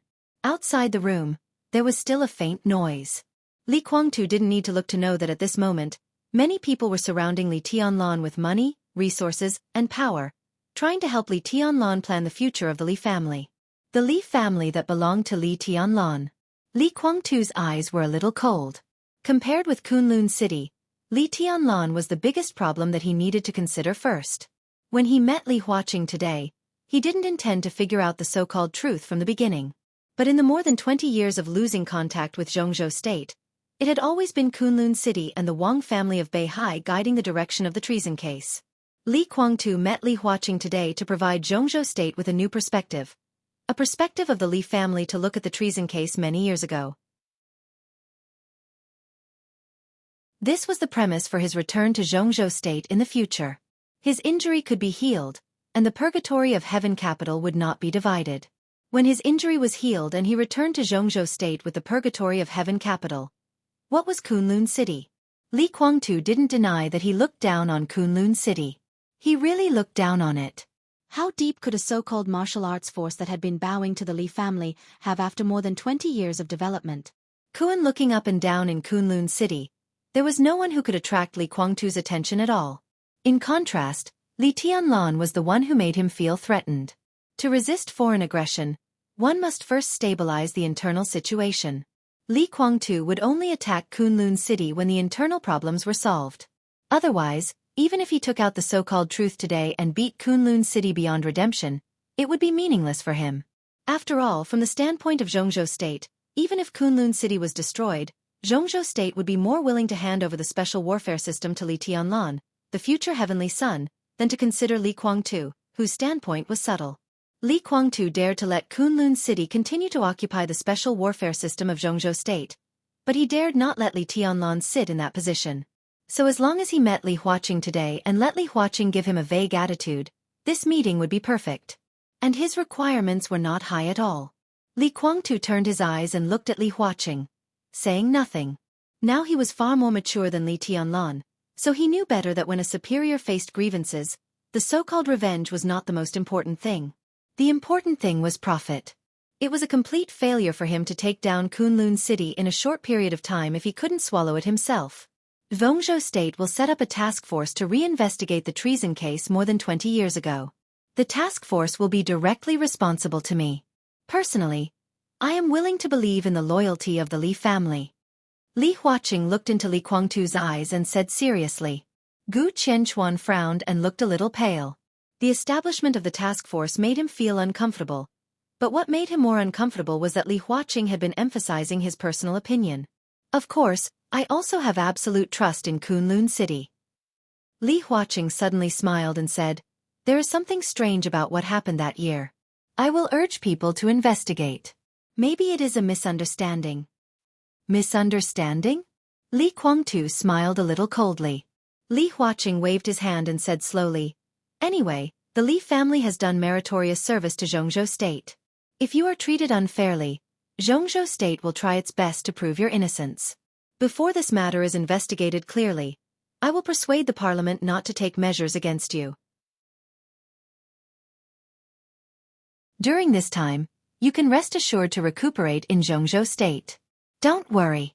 Rest assured to recuperate in Jianghu State, Li Guangtu said with a faint smile. What if I want to go back to East Island? Li Huaqing's eyes suddenly condensed and became extremely deep in an instant. Li Guangtu looked at him calmly and said nothing. The atmosphere seemed to freeze in an instant. Yang Feng wanted to say something but stopped on second thought. Finally, he did not speak. It's up to you. After a long time, Li Huaqing said calmly, you can go back to East Island. He did not say but everyone knew that once Li Huaqing returned to East Island, it was tantamount to a real treason. Then the old things that happened many years ago were even less important. The whole purgatory of heaven capital would face the suppression of Jianghu State. Confirm. Li Huaqing laughed. Are you going back to East Island? His voice was calm, but he looked extremely majestic and powerful in the dim light. I won't give up the territory of East Island. Li Guangtu said flatly. How are you going to deal with Wuji Palace and Jifeng Sword Training School? Li Huaqing frowned and said, and the royal family of East Island. Daybreak! Li Guangtu shouted. Daybreak, who had been hiding in the dark silently, took a step forward silently. You stay in Heaven Capital. Deal with Wuji Palace and Jifeng Sword Raining School. Li Guangtu continued to order. Okay. Without any hesitation, Daybreak nodded. What about the others? The others? Li Guangtu hesitated and finally made up his mind. He said flatly. Most of the forces of the Purgatory of Heaven Capital have begun to move to Tiannan. You are also responsible for this. Got it. Daybreak nodded. Even though he knew very well that he would be suppressed by Jifeng Sword Raining School and Wuji Palace during the transfer, Li Huaqing did not speak and was deep in thought. I will also go to Tiannan. Li Guangtu said flatly. I won't return to East Island or Zhongzhou State. Tiannan is the best buffer zone.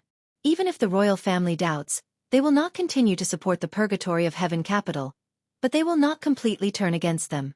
So the main opponents of the Purgatory of Heaven Capital in East Island are Jifeng Sword Raining School and Wuji Palace. He glanced at Li Huaqing and suddenly said, I want to make a deal with Zhongzhou State. Go ahead. Li Huaqing raised his eyebrows in surprise. How about exchanging the future special warfare system of East Island for a promise from Zhongzhou State? Li Guangtu laughed. The Purgatory of Heaven Capital has been operating in East Island for 3 years. Its foundation is not as solid as a rock, but everything has been stabilized. That is my foundation, and I can't give it up. When I return to Zhongzhou State in the future, the special warfare system of East Island will naturally belong to Zhongzhou State.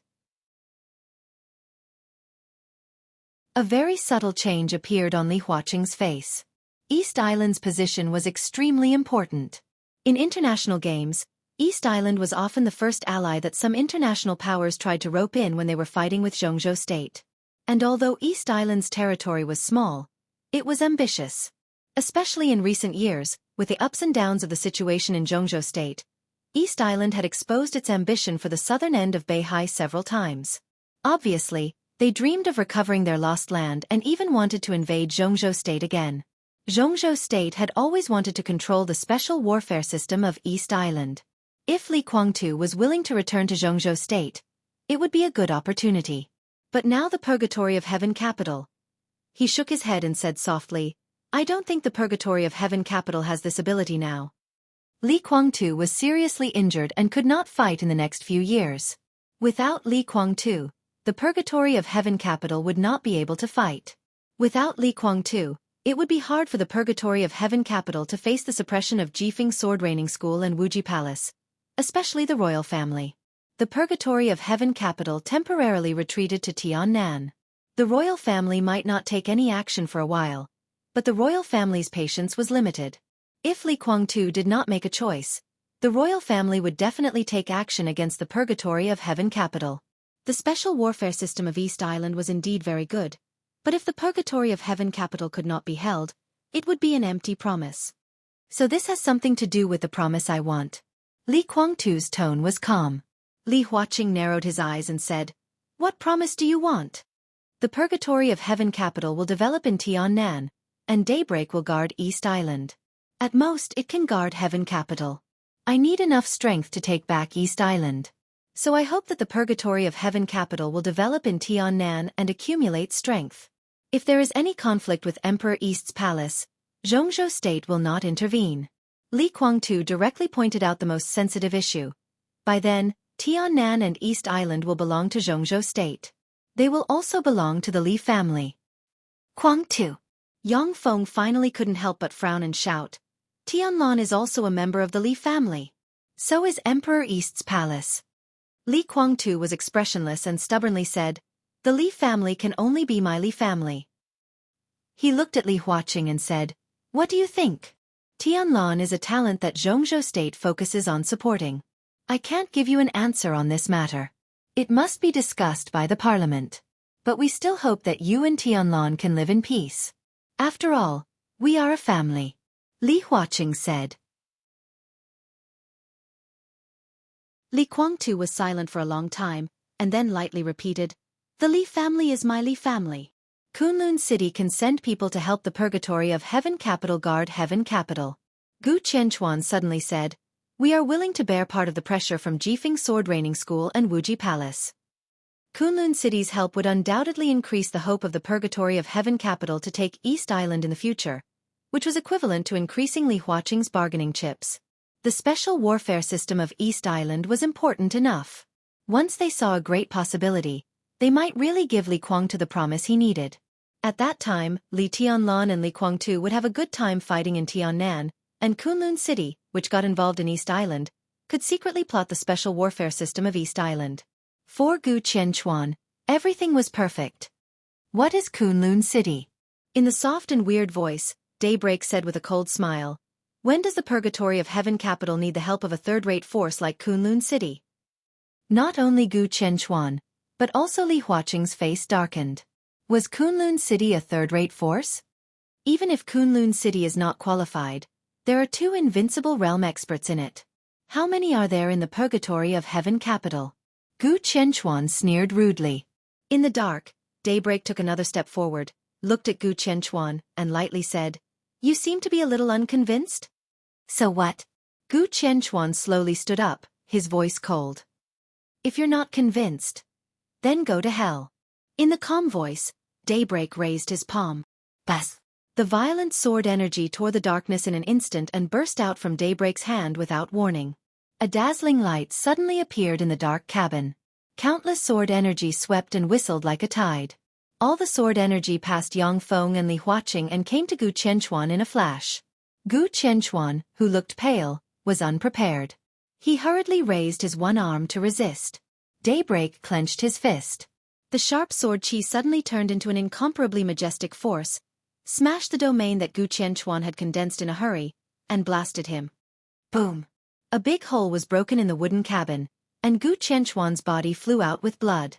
The violent force poured out of the cabin and spread between heaven and earth. The whole night and the endless wind and rain seemed to be completely twisted and deformed in the roaring force. Outside the cabin, Li Tianlan, who was entangled by the crowd, suddenly raised his head. In his sight, Gu Qianchuan, who was stained with blood, was smashed out like a cannonball. Intentionally or unintentionally, he fell exactly where Li Tianlan was. The wind whistled, and the momentum was heavy. The endless sword intent turned into a force surging wildly. This blow was the power of the invincible realm. He was the second invincible realm expert in the Purgatory of Heaven capital. Daybreak. The serious injury in the chaos in Eastern Europe did not make him lose his fighting spirit. Instead, it completely burned his potential. After the chaos, he directly rushed into the domain of the invincible realm with serious injuries. Although his realm was still somewhat unstable, it was still the strength of the invincible realm. Li Tianlan frowned and raised his palm. The wind was calm. But in an instant, everyone present was awestruck. At this moment, the whole world seemed to turn into a stream of sword energy with Li Tianlan's movements. It was dignified, complete, and natural. The vast sword energy rolled through everyone's bodies and once again blew Gu Qianchuan's body away.